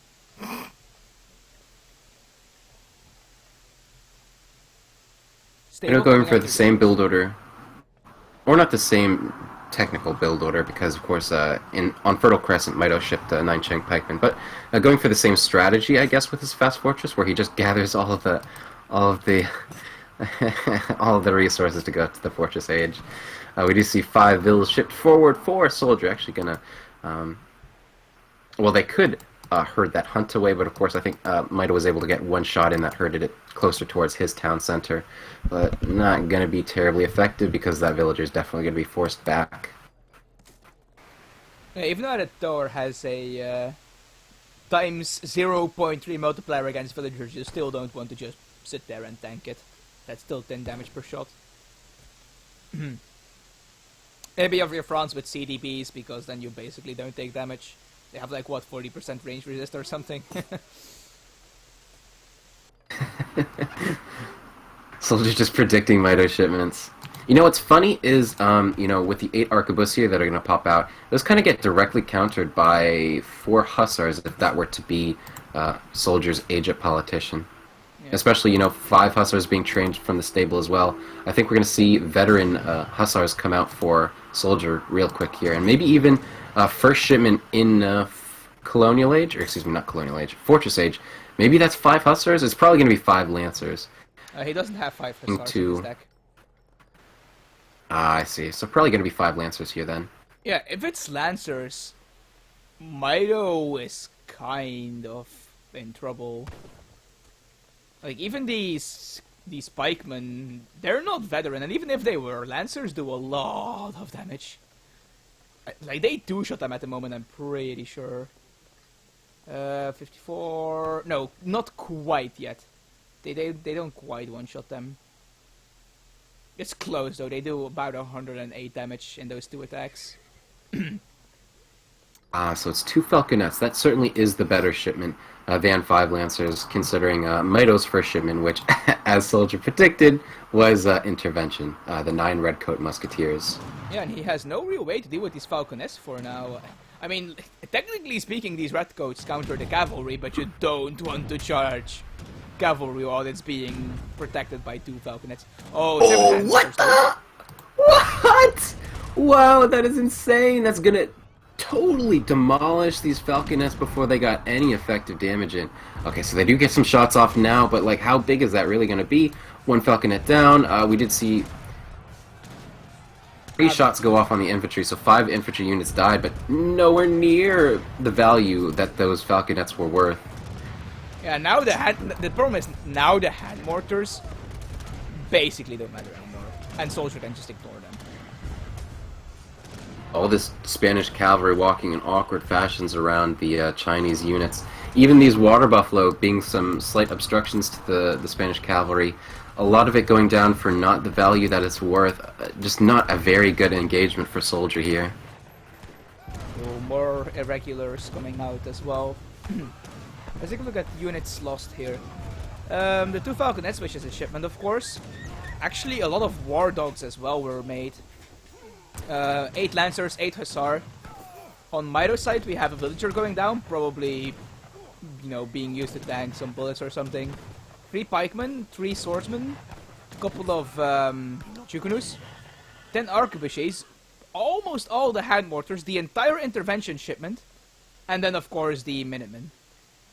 So resource-wise, that's definitely a win for Mito there. He did lose some valuable shipments there, though, but then again, so did Soldier. We're losing the Falconets and the most powerful Lancer shipment immediately. So while that actually didn't go that well for Soldier in terms of just value-wise engagements, if we look at the unit population and the military population, this is actually totally fine for Soldier. Like, even though that wasn't a good fight for him, like a good first early fortress fight, you know, he's kind of fine. You know, they're both at equal economy in terms of, you know, like, military. Actually, Soldier was able to come back with his next shipment, able to clean up what was in Mito's base, and now Mito has no military units on the field. Yeah, even though the trade resource-wise might have not been ideal, the amount of pressure it put on Mito forced him to idle some villagers, and some of the units that Mito did lose were caught while they were trained or being shipped, which prevented them from really getting used to their fullest. And it just allowed Soldier to kind of gain a decent-ish tempo advantage for now. But we do see that China, with their very powerful shipments, is kind of starting to catch up a little bit, perhaps. Some Lancers getting caught here, perhaps, by the Swordsmen. Although the final hand mortars will go down. Oh, no, 1 still survives. Oh, he was trying to use those hand mortars to take down the 1 trading post. That was actually very smart. Just to get some use out of them. We do see the first Flying Crow pop out for Mito, and that's actually going to do a really nice job to bolster his skirmisher mass. Especially now that Soldier is mixing in skirmishers of his own. I don't think those skirmishers are ever going to be able to compete head-to-head with Mito's Arquebusier mass of his own. And the cows are getting definitely fat, which is also something we should keep in mind. Oh, all those 11 yaks that Mito had now being eaten up, all fat, whereas the yaks that were in Soldier's base were eaten up earlier in the game while they weren't totally fattened. But this is definitely, like you said, that's like, oh, so big. Yeah, no, like we can even see, you know, the hunt situation. Making quite a lot of them. Like, Mito hasn't even burnt out the first 3 hunts that were close to his base yet, and he's on these yaks now, and that's just going to provide him so many resources. I'm not sure why there is so many Rodoleros being mixed in. They're a rather awkward unit when there's an Arquebusier mass this large on the field. Even though Mito is starting to add in some cav, it's just these get picked off so easily. If they can't connect with the cavalry though, they will do a lot of damage. Or even the infantry, I for think that matter, as long as they, can make it. really, really good fight for Soldier if he plays his cards right. Get the heavy infantry on the cavalry, get the lancers on the arquebusier, and then focus down the Changdao with your skirmishers. Or it's actually not looking like it's going that well for Soldier. All of his heavy infantry getting picked off, and the lancers not getting in the proper position, and Soldier dragging them backwards. And now there's a lot of cavalry and Changdao's. Still raining down death as well, right? But now the There you cav go, shield is yeah. kind of down, and there is more lancers pouring in, and they do finally connect with the arquebusiers. But there is just not enough of them, I think. Yeah, and now that the cav is falling, the skirmishers are super vulnerable and exposed. There you go. And a lot of the Changdao focus down, but that still leaves all of this Chinese cavalry on the field, and now that the skirmishers are completely exposed, I think Soldiers burned through 3 heavy infantry shipments. 9 Redellero, 8 Redellero, and 12 pikemen. There's only 10 pikemen left in his deck, and 10 pikemen against all of these redcoats and the arquebusier and the flying crow and even all this cavalry, which can just tear through it anyway. I think Soldiers actually might be down for the count. Yeah, well, there's them pikemen, and they do pop as they are sieging the towers, so... This is about as good as it can get for Soldier, I think, but I'm not sure if it will be enough. Oh, even some disciples getting converted there from the Chinese monk. And yeah, it does seem like Soldier is just completely burnt out. Thus called the GG. So yeah, we do have to ask ourselves, was Queen Isabella wrong in firing Tit? Who knows? That was a nice game, despite that first engagement not going too well for Soldier. He definitely could have done a better job there, I think. Even up until, that weird engagement that we just saw, occur like maybe at the 12-30 minute mark, I would have gone well for Soldier. I think it's definitely a good composition from the Spanish player, like 15 skirms, 8 lancers, and then the rest heavy infantry. Of course, the heavy infantry wasn't upgraded to veteran status, but I thought it still could have been pretty good for Soldier there, but it just didn't pan out, and Maito was able to seal the deal with his superior upgraded units, especially that Flying Crow providing so much DPS in the back there, splash damage, everything. And Soldier sadly another... wasn't able to reach it. It was really well protected. That'll actually be China up 3 games to Spain's 0. Ooh, look at that military population. Like, the first fight actually went surprisingly well for Spain, but the second major one, he just gets crushed. Yeah, oh my gosh. That is just heartbreaking. Given, they were on even military unit population, and of course, Maito's units were better upgraded, of course, all of them having veteran status, whereas Soldier's heavy infantry didn't have veteran status, as well as Chinese redcoats are a little bit stronger than standard veteran musketeers. So it kind of makes sense as to why that engagement would go like that. It's just a little bit disappointing, though.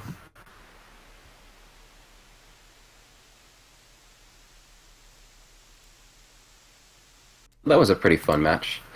And I think the next map is going to be... I'm trying to tell them it's Ceylon, just go with it. It's totally Ceylon, right? A big copy pasta in my bar right now. There we go. I don't even think we have a UN map for no, we don't. Ceylon. We don't.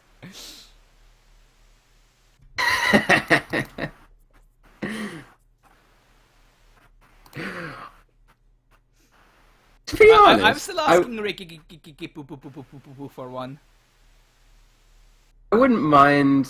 Oh, you know what? The sad thing is, it won't even work. Like, we won't even have the ability to obs. No, I wouldn't mind we'll casting without the center. UI. Yeah. Wouldn't mind casting without the UI for a Ceylon match. But yeah, like if obs mode doesn't work, of course.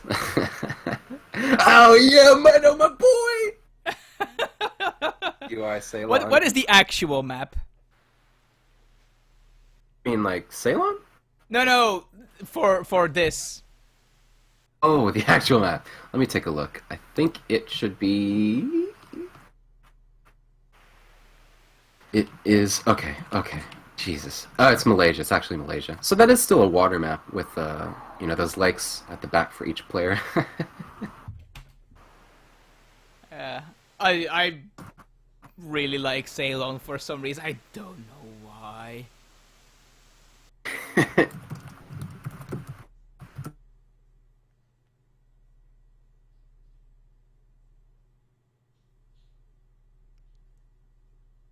We could actually do that.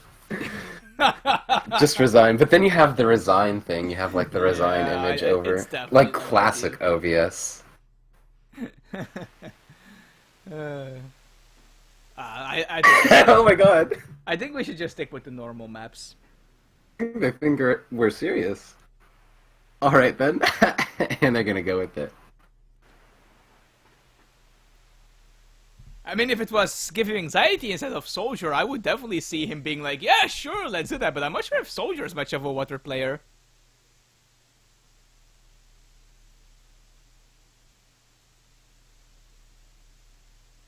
I can't believe we're actually doing this. No, if worst comes to worst, we can always just play on Malaysia. It's no big deal.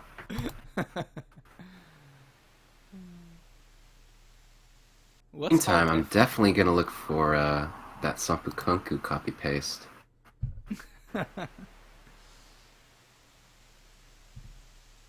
Who's actually the person that makes the UI maps? Is it Garja? It's Eaglemut. Well, I mean, it's a big process, of course.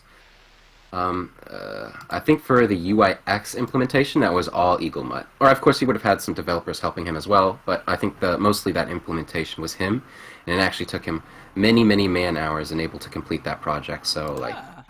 So Eaglemut coming to our rescue for as that usual. initiative. Exactly. Eaglemut is definitely like one of the MVPs of ESOC. 100%. He is. So much work into it. The site would definitely not be the same without Eaglemut. I've actually had the pleasure of meeting Eaglemut in real life. He's a nice guy. He I would does expect technically so. cheat at Magic the Gathering, though. He uses different colored sleeves for the same deck, which is... it's not really allowed. You know, it makes it kind of easy to mark your cards. Oh my god, we are actually doing this. Cometk should green up because this is gonna be a long one. Dang, I was looking for that copy paste. Anyway, yep. So this is going to be Game 4 as part of a matchup of the month of December. Of course, we're playing it in February. Don't blame me, just blame everybody else. We're going to blame Eaglemut. Blame Eaglemut. Of course, it's going to be on K-Long Game 4. China is actually up 3-0. Of course, it's a China versus Spain matchup of the month. Oh my gosh, this is gaudy. The same as mine. So weird looking. Playing without the UI and casting on a non-OBS map. This is actually going to be huge. This is going to be so interesting because, well, of course, you know, we saw,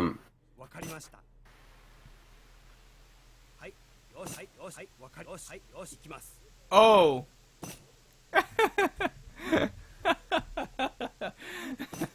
Mido not ready, of course, to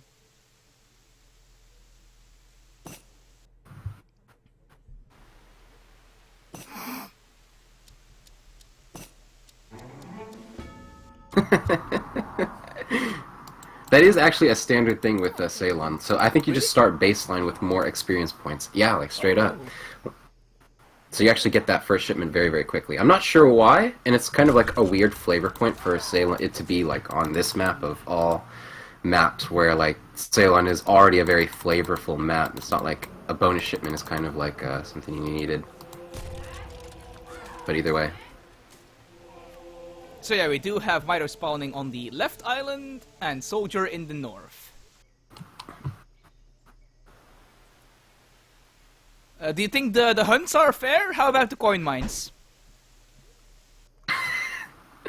I think they are extremely fair. In fact, probably the more fair than any ESOC map we have ever seen in a tournament game to date. So I'm very, very content with this map spawn.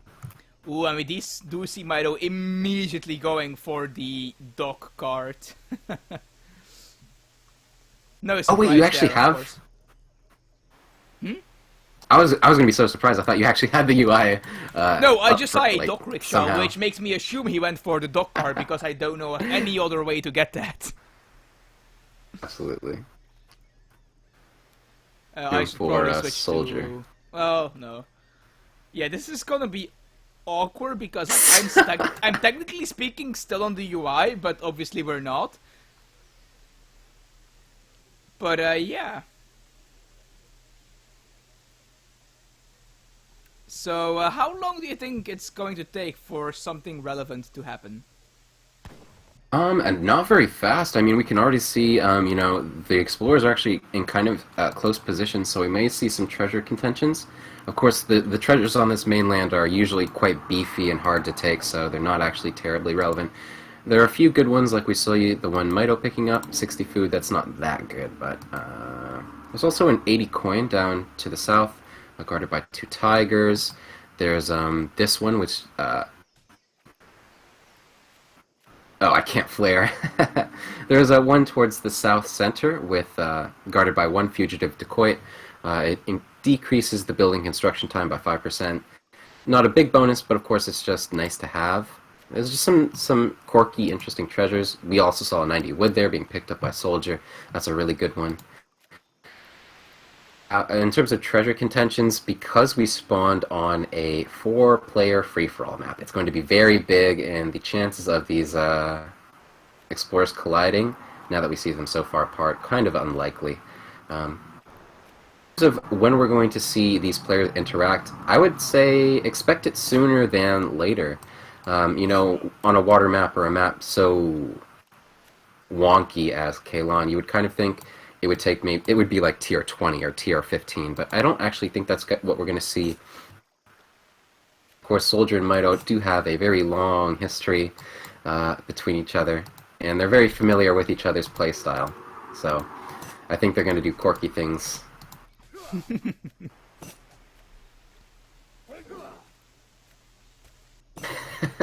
Rush what? Yes. I mean, it's kind of funny, but the AI does actually rush on this map. They like use their first caravel to ship the 20 pikes onto your island, and it's like, what? Why are there 20 pikes on my island? Ooh, an outpost. Do you think he'll ship that over to the main island? Probably. We do see one villager being dropped off, so that catamaran is on his way back, and of course we see the outpost going to wait by the coast. We do see a villager from Mito as well, building that forward, or not forward, but center summer palace. Not something you see very often from summer palaces and from the Chinese civilization. Usually you would think that was an India villager and the Agra fort, but not the case in this game. I mean, to be fair, it kind of makes sense, right? The China emperor was to just like extend his borders, and this is like a nice tropical island. He just wants to build a palace there for during the summer. Yeah, if this were Japan, it would be like Okinawa. Of course, it's Ceylon, so it's actually to the south of India in terms of actual geographic location. I don't know any of the places in Age of Empires 3. No. I'm pretty sure a lot of them are in America. That's true, actually. Like you said, we do see the outpost going by the coast for Soldier, and much to Mito's, following Mito's wish, Mito told Soldier to go for a pike rush, and we do see an early barracks coming out for Soldier, so maybe a pike rush is in the cards for Soldier.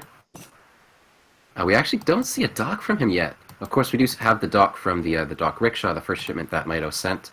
So Mito's already got his fish boom rolling, but nothing on the field yet for Soldier. We do see 700 wood coming out, but no dock yet. I'm just very interested by that. He's been slowly transferring villagers to the main island with his first catamaran, though. And we do see a batch of 4 musketeers pop out. Yeah, he's going to try and get down that village, I suppose.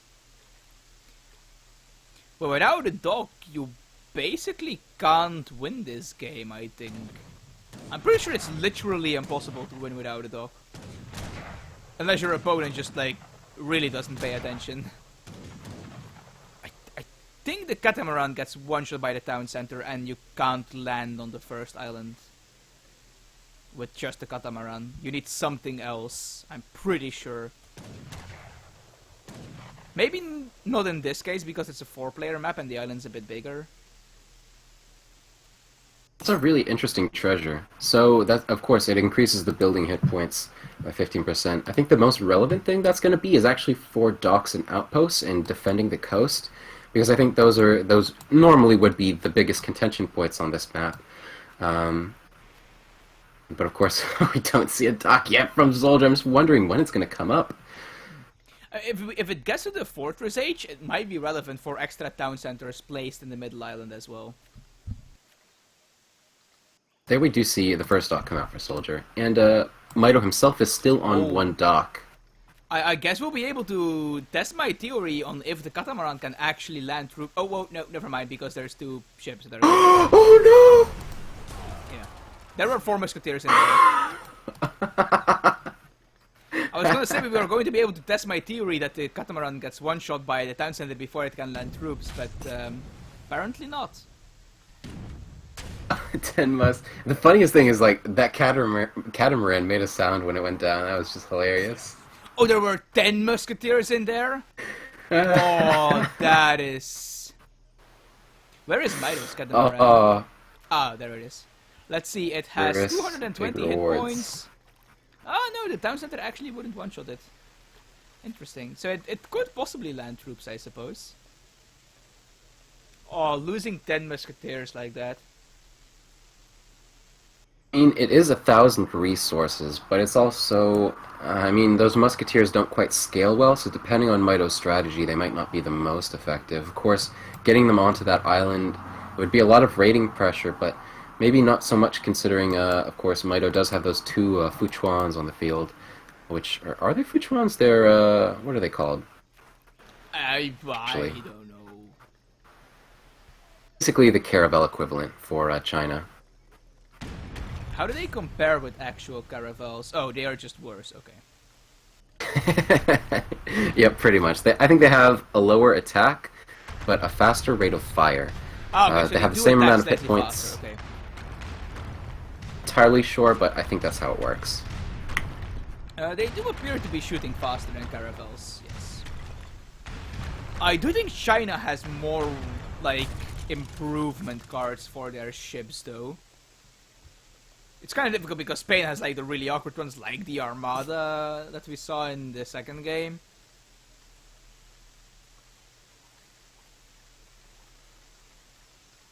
Also, China obviously has those the fire junks, or whatever they are called. Which are very potent vessels in naval supremacy battles. Even one of the warship upgrades for China was actually buffed on the ESOC patch recently, in the most recent iteration. And which but one is interestingly, I think it's the Age 2 team upgrade, so it went from 15% plus 15% HP attack to plus 20% or something along those lines. Yeah, team improved warships or whatever. I do see one of those fire junks out for Mito here. He does have to be careful because it is quite squishy. It only has 400 hit points. But if it can't connect with the caravels, it can do a lot of damage. Basically like the Age of Empires 2 equivalent to a demolition ship. Oh! Yeah, and I mean, 1 for 1, I guess.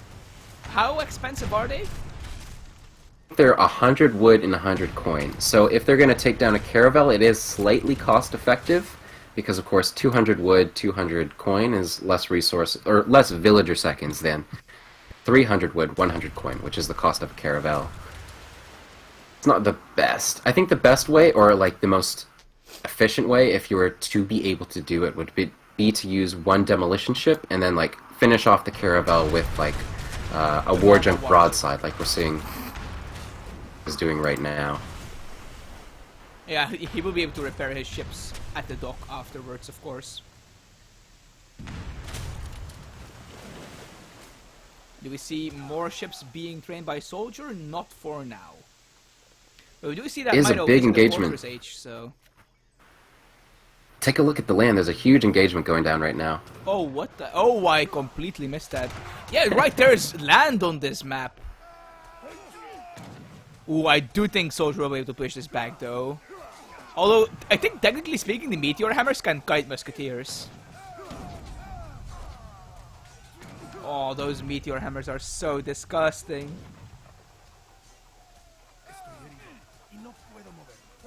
They're truly a pleasure to watch. Oh, unless you're on the Like seeing them receiving end fight. of them. Yeah, certainly. Seeing them fight like from behind Cheng Pikeman is just such a joy. Yeah, you see like the 20 big- Musketeers or whatever it was, and they're like, yeah, they can totally take those 5 Meteor Hammers. But then you just like see the Meteor Hammers kite the Musketeers, and you're like, oh, okay, I guess that's a thing.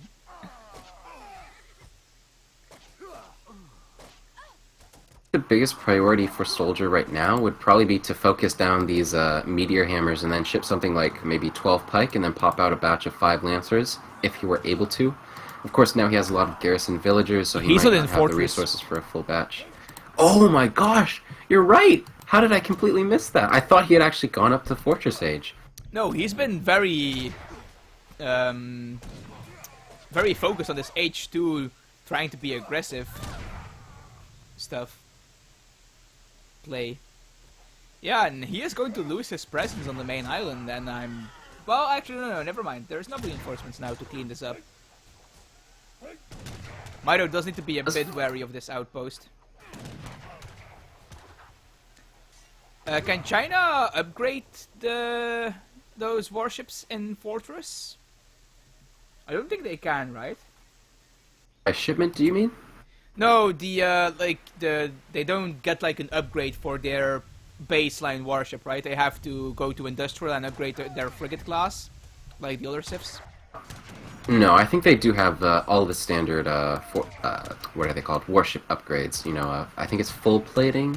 Yeah, but I mean, they don't get like the veteran upgrade for the warship for their baseline one. It's only once they get to industrial for the frigate class, right? Because I know that like some of I think I the understand war what you chief mean. ships, they get like Fortress H upgrade for their canoes. But China doesn't, right? They have to I'm not get to entirely Fortress sure. and like make the frigate and then go to industrial and upgrade the frigate. Something like that. I think the frigate equivalent for the China player is actually also merged into their galleon.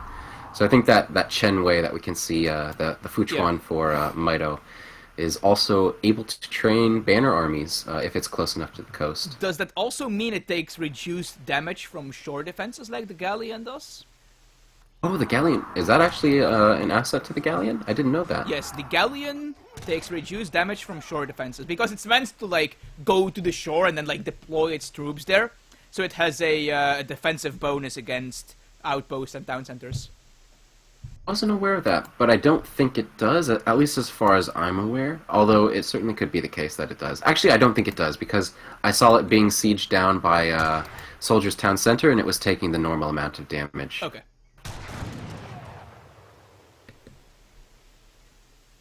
I know the Japanese galleon variant does it. There are more engagements going out on land, and in fact, Soldier was able to clean up all of Mido's cav mass, and now there are some exposed arquebusiers that are going to be taken down. Yeah, there's sort of this. I like how he's just like pulling back the remaining musketeers as well because he knows the Hussar have it. Oh, but now they probably don't anymore. That's a lot of pikemen. And this is the problem, because Soldier is stuck in Colonial, his diversity options in terms of military is just very limited. And that makes it very easy for the China player to just make whichever banner army he needs. There's even a big war junk raid going on by the coast. Of course, you know, by this outpost. I think he might lose the war junk. But maybe Mido, Mido now was that still he able to has kill- this naval supremacy, should try to go for some of these water treasures. There's actually some very strong ones there. Like 125 food over here. There's an experience one over here. That one's not too big, I guess. 150 coin. Yeah, 290 wood, guarded by some random catamarans. Like, these are some very strong treasures that are relatively easy to take, actually. In fact, there's pretty much unlimited booming potential on this water spawn as well. Because of course we spawned in on a 4-player free-for-all, it's just so big. But like, look at all these fishing locations. They're just I don't want to endless. count how much wells there are. How many wells there are, sorry.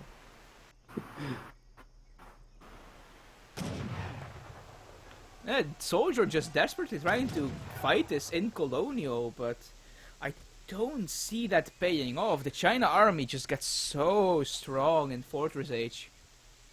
You need to be able to get something out of that. Like, at the very least, the veteran seal blade on your Hussar, and maybe the cavalry hit point, or cavalry combat card. I'm not sure if Spain gets that, but I assume they do.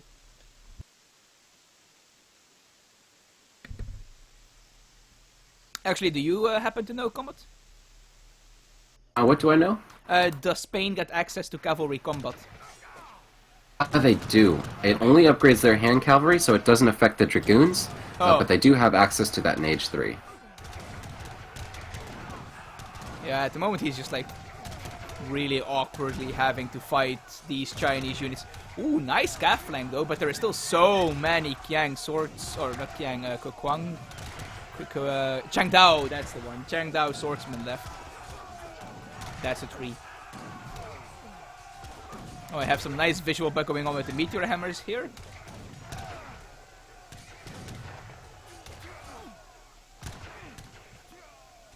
Yeah, he's like always very close to dealing with the Chinese army, but these H2 units are just really struggling. And just look at the score difference, you can just see the fishing.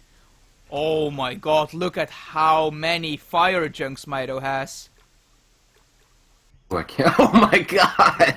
That is just... Oh, that's... they're all waypointed to the same place before they were, you know, like, reselected elsewhere on the map. So that is just beautiful. I love looking at warships. Even though I'm not on max graphics myself, they're just so awesome to look at. Soldier knows. Oh, do not resign yet! No! We didn't get to see the fire junks in action. That's a little bit disappointing. Order that, of course, you know, taking a look at Soldier's deck, he doesn't actually have schooners. Yeah, man. Well, actually, we are on ESOC Patch, so it's not that big a deal. You know, fishing boats cost 70 wood. Like, it's actually, you can do a non-schooners water boom. Wow, look at resources gathered.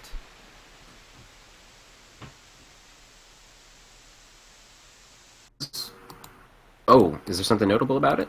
Yeah, Soldier's actually very close in terms of resources gathered. I would figure so. I think he actually went for a 5-vil, 4-vil boom. But the thing is, he just never went water, and that kind of hurts my feelings. I thought maybe we would I think the biggest problem is that he never got to Fortress. If we had seen Soldier get to Fortress at some point in that game, it would have been way closer. He could get Veteran Hussar, Skirmishers, and... Sorry. Skirmishers instead of Musketeers. Veteran Rodilleros, Veteran Musketeers if he does want to go for Musketeers. All the H3 cards, he just gets so many extra tools. I agree. I think if he just did something like 700 wood, 5-vil, 4-vil, 700 coin, and aged up, a pretty long shipment progression, maybe even 700 wood, 5-vil, 700 coin. If he had just aged up, I mean, the China player is not going to have that much in the way of aggression. Because, of course, you know, his build is kind of awkwardly delayed by having to go water and, you know, just Kalon being the map that it is. And so you do have quite a bit of time before, you know, the Chinese player gets rolling and before you're pressured. You don't really need colonial age units to defend or harass at that stage in the game. And even if you do train some, which you definitely can, I don't think you should make it your main commitment and completely forego going to age 3.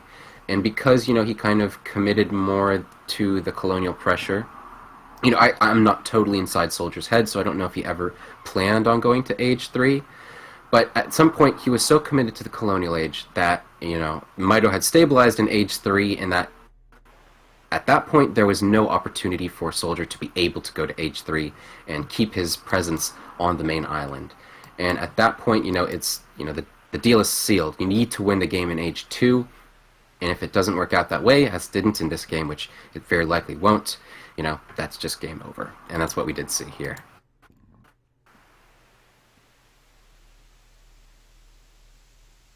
But there is still one more game in the roster. It should be on. Of course, we forwent Malaysia for, I forget what the map was. Ceylon.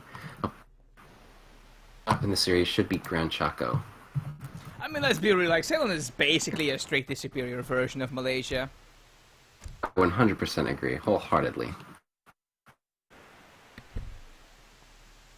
Find the copy-paste, the Sampu Kunku copy-paste of Ryan Menkel. I'll post that in the chat in 2 minutes, just so everything's on time. Oh, you found it? Yes, I did.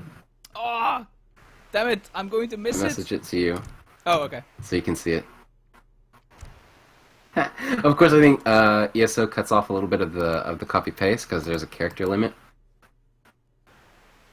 But I don't know. I find that copy-paste to be so funny. I mean, have you seen the ESOC shirt that Sampu Kunku made? Oh no, I have not actually. Ah, that's a pretty sweet one. Let's see if I can find it. Ah, yes. Here we go. Yeah, it's oh wait, maybe it wasn't Sampu Kunku. Anyway, boom, boom, boom, boom. There you go. It's in that thread somewhere. Let's see, store. That is hilarious. Oh, that is so funny. Yeah, those are Garja quotes, by the way. Oh, that is gold. That is pure gold. I still think we should actually make that shirt a thing.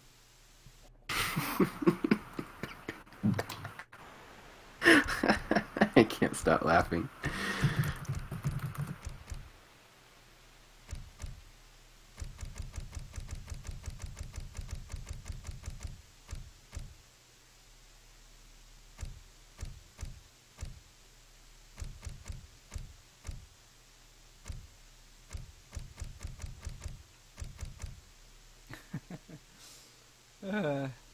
I had big plans for 4 caravels and it just holds cosmic chunks.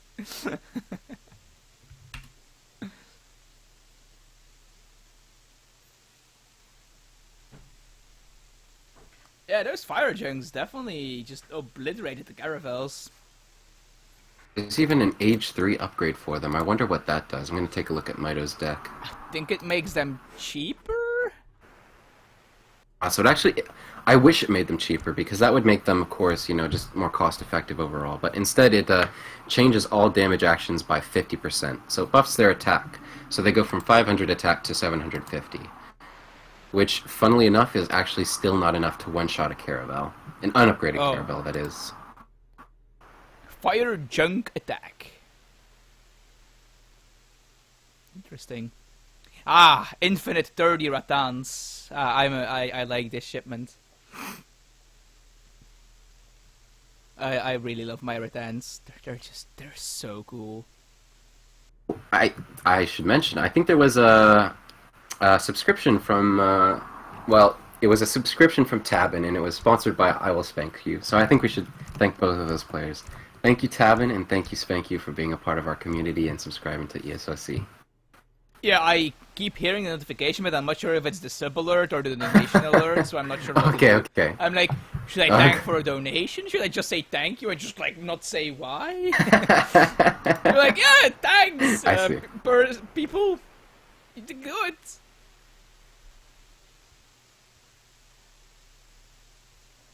Oh, and I guess I should have mentioned this when we began the stream, but of course, the 2v2 semifinals match between Haza and Nuschelbar versus Mito and Kaiserklein, that was scheduled for 19 GMT today, but of course, that was actually delayed. Nuschelbar was feeling a little bit sick, and so he would rather put the match off to a date when he's in better health. And so we're all wishing Noosh a speedy recovery. And it should be the same time next week. So Saturday, March 2nd, 19 GMT should be that match. And as well, on Saturday at 16 GMT, there's the other semifinals match. And Snow, or Cometk, versus Azemk and Shala.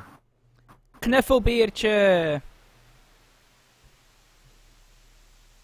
There was also a subscription from, again, sponsored by Spank You, from Dolan. Thank you guys both. And Equalmut also resubscribed for 2 months in a row. ESOC Cowhacks.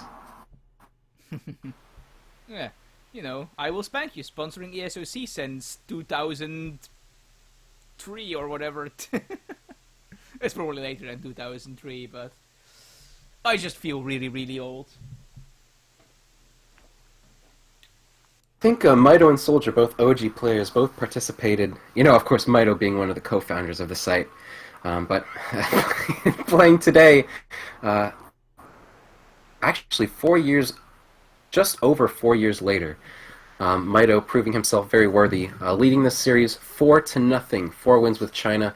Spain not being able to catch a break today, and we do see, in this matchup of the month, Spain versus China, China absolutely dominating the field.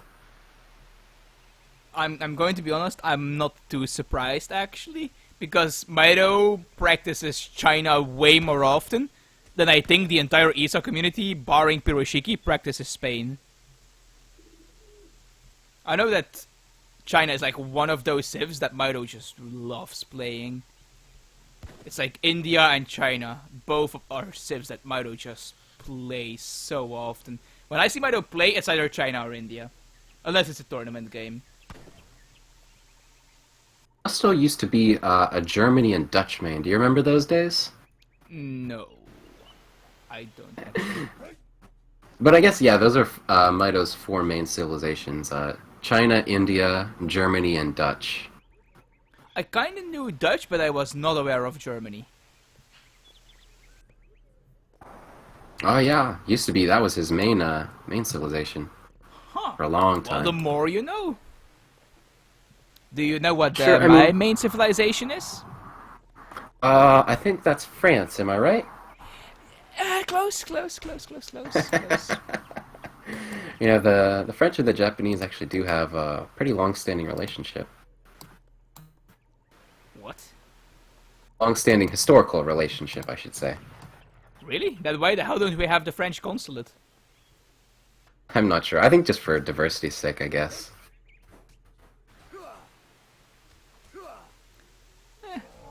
I'm just glad we have the Dutch consulate, because let's be real, that's by far the best one. You know, you got like an arsenal, you got a church, it's great.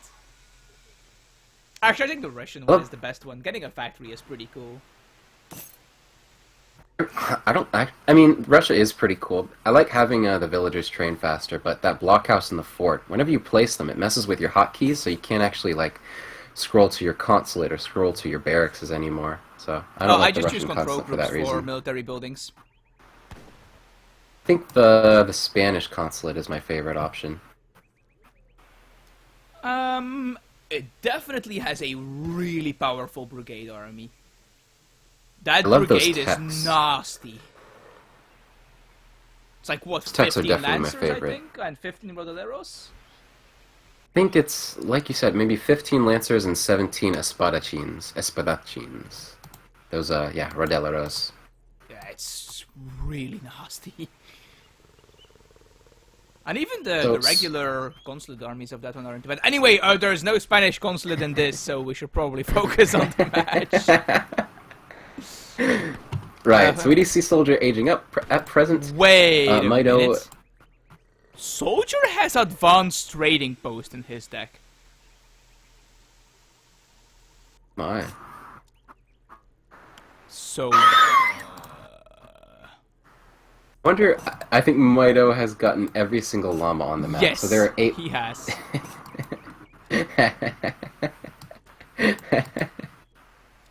Yeah, so Soldier got literally not a single llama, despite having 2 scouting units in the Dog and the Explorer, being a little not so well versed in Gran Chaco, even though it was a primary tournament map. In, I think it was, well, definitely the Autumn Championship. I don't think it was a map in the New Year's Classic, but Too much quick I think search, a Soldier... no VP. That is definitely very Soldier. Yeah. I don't think I've ever seen Soldier play anything that's not quick search. Or tournaments, obviously. He does play in the tournaments from time to time.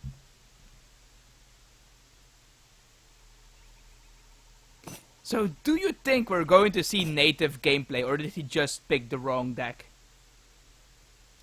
So we have 2Ps and we have more 2Ps. So those produce the Blackwood Archers, which are like a high range, high DPS archer unit. They're interesting units. They're kind of strong. They're actually quite powerful. In fact, they're one of the best. Portuguese get an infinite 32P shipment in treaty, and that's a very common card, and it's actually one of the strongest infinite native cards that you can send. But that's treaty, and that's not supremacy. And 2P archers in a supremacy game are pretty uncommon. So I don't think we'll see that here. He wants to get the 2P animal lore, so he can have war dogs and Buttercup the pet cougar. Cougar? Oh. Cougar? I think it's cougar. Yeah, it's cougar. So yeah, for 75 wood, 75 coin, he can then pay resources to get a Buttercup. Yeah. What's that upgrade cost? It actually costs... 75, So the 75. upgrade itself... Yeah. Yeah, 75 wood, 75 coin. And then each individual Buttercup is trained from the town center for 100 food, I think. Oh my... Oh, it's the town center, it's not even the Explorer. I thought it was the Explorer that trains them. Oh, that's terrible. I mean, for 175 food and 175 coin, he can make his buildings cheaper. Like, that in theory could pay off. I don't think that's worth investing into ATP, though. Oh, wait, he's training crossbows. Maybe he wants to go for the 10% archer damage, and that might actually be worth. I really want this advanced trading post to do something. Good point. There is the 2P Poison Arrow Frogs, which boosts archer attack damage by 10%. But that's actually probably even more relevant for the Chinese player than it is the Spanish one. Probably, yes. But the Spanish person is the one that has advanced trading post in the deck, so... crossbows versus Chukunus in H2, who wins? Definitely.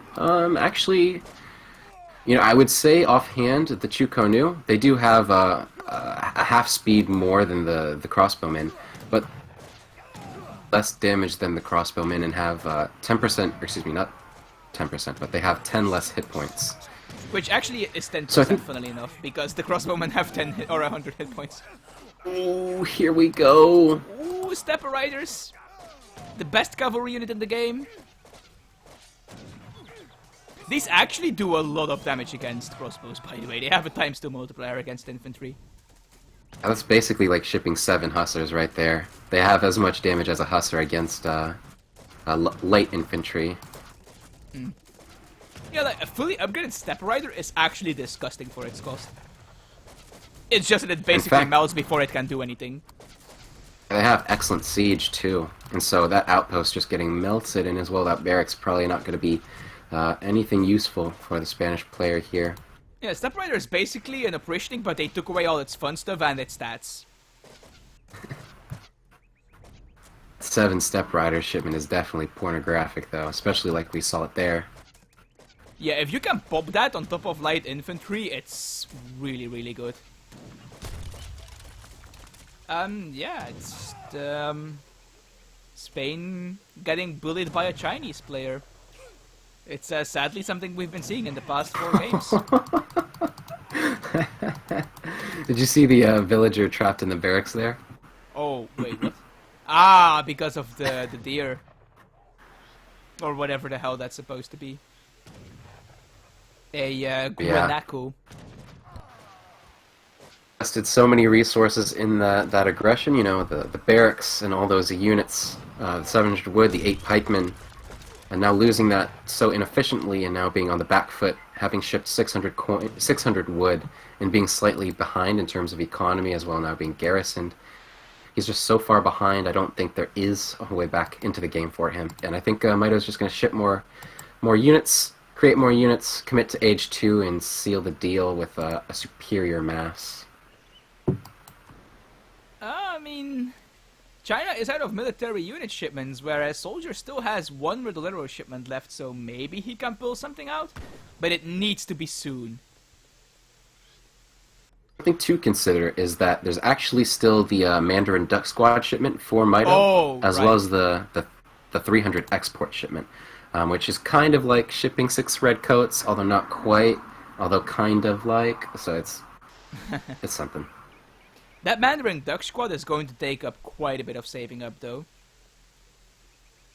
There's also the Mongolian Scourge upgrade. There's not the standard army hit points upgrade, which upgrades Step Rider and Chukonu hit points by 15%, but there is Mongolian Scourge, which upgrades Step Riders and Keshiks, respectively. Man, Mandarin Duck is a really bad card. You're paying 500 food for a flaming arrow, or not flaming arrow, a flamethrower, basically. A flamethrower you have to consider is, it's 170 wood, 170 coin. For some reason in my mind I thought it was 270 wood, 270 coin.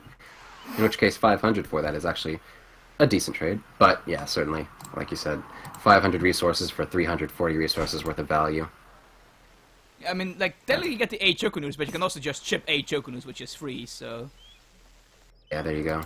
I'm pretty sure Mito just has that in his deck because he wants a second 8 Chukunu shipment. Even if it's just like a worse 8 Chukunu shipment. Oh, that's a lot of disciples. Man, Soldier is so good at like predicting Mito. Or rather, calling what Mito will do, I should say, I suppose. He predicted the intervention shipment in Game 3, and now he also predicted that Mito is not aging up, just by some chat logs. Yeah. I mean, like, the one thing Spain does have going for itself is that these Rodoleros are a really good unit at the moment.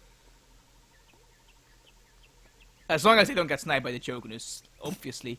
But they actually deal pretty well with most things on the field at the moment. They do well against those disciples as well as the step riders, and when they're not engaging with those, they can be put into cover mode. Yeah, and they also just straight up beat Pikemen. They just have a disgusting amount of melee resist. And more damage. And more hit points as well, I think. Yeah, they are just a strictly better version from the Pikemen. Actually, no, not strictly. They No? do cost quite a ways more. Yeah, that's the thing, of course. Yeah, they have less siege, so they're not strictly better in every way, but in a one-on-one fight, they will absolutely murder pikemen. There are a lot more pikemen, though. But now there are some musketeers being added, and this is also one of the advantages Europeans has over China in a colonial battle. The only way for China to get a musketeer-type unit is from the British consulate, which Mito is starting to head towards, and he does have 300 export, so he will be able to train 2 batches of musketeers, I believe. It's 400 per, correct? Yeah, he will get 2 batches of redcoats.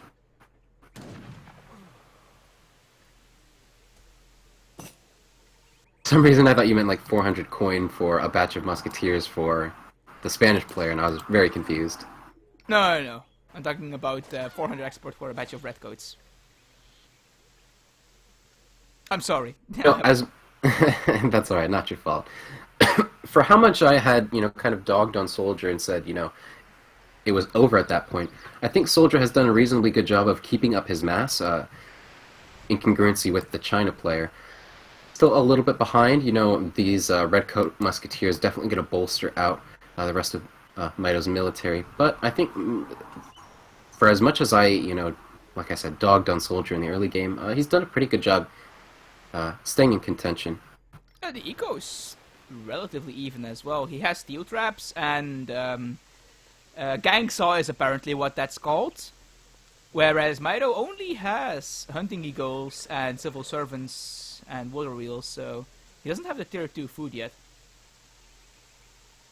And he definitely doesn't have Imperial Bureaucracy, and I don't see him getting that anytime soon. That's a really expensive upgrade.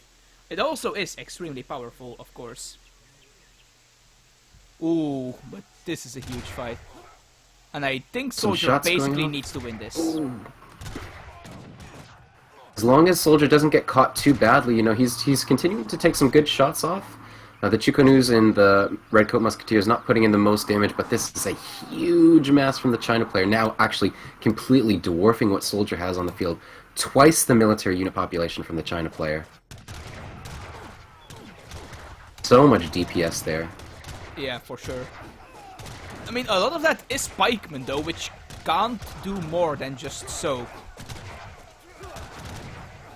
But yeah, look at this cover mode, just tanking a lot of damage.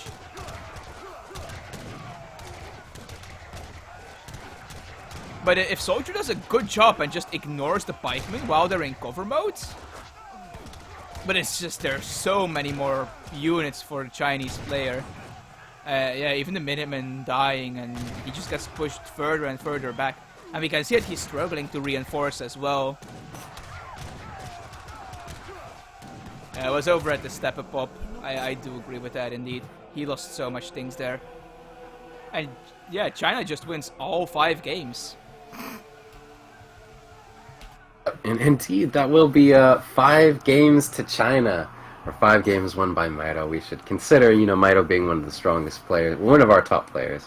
Soldier and Tit, both very skilled players in and of themselves, but maybe not quite on Maito's caliber. But that is 5 games to China, 0 to Spain for this this month's matchup of the month. Also, I think we have to be a bit honest here and just admit that China perhaps is just a slightly more powerful civ than the Spanish.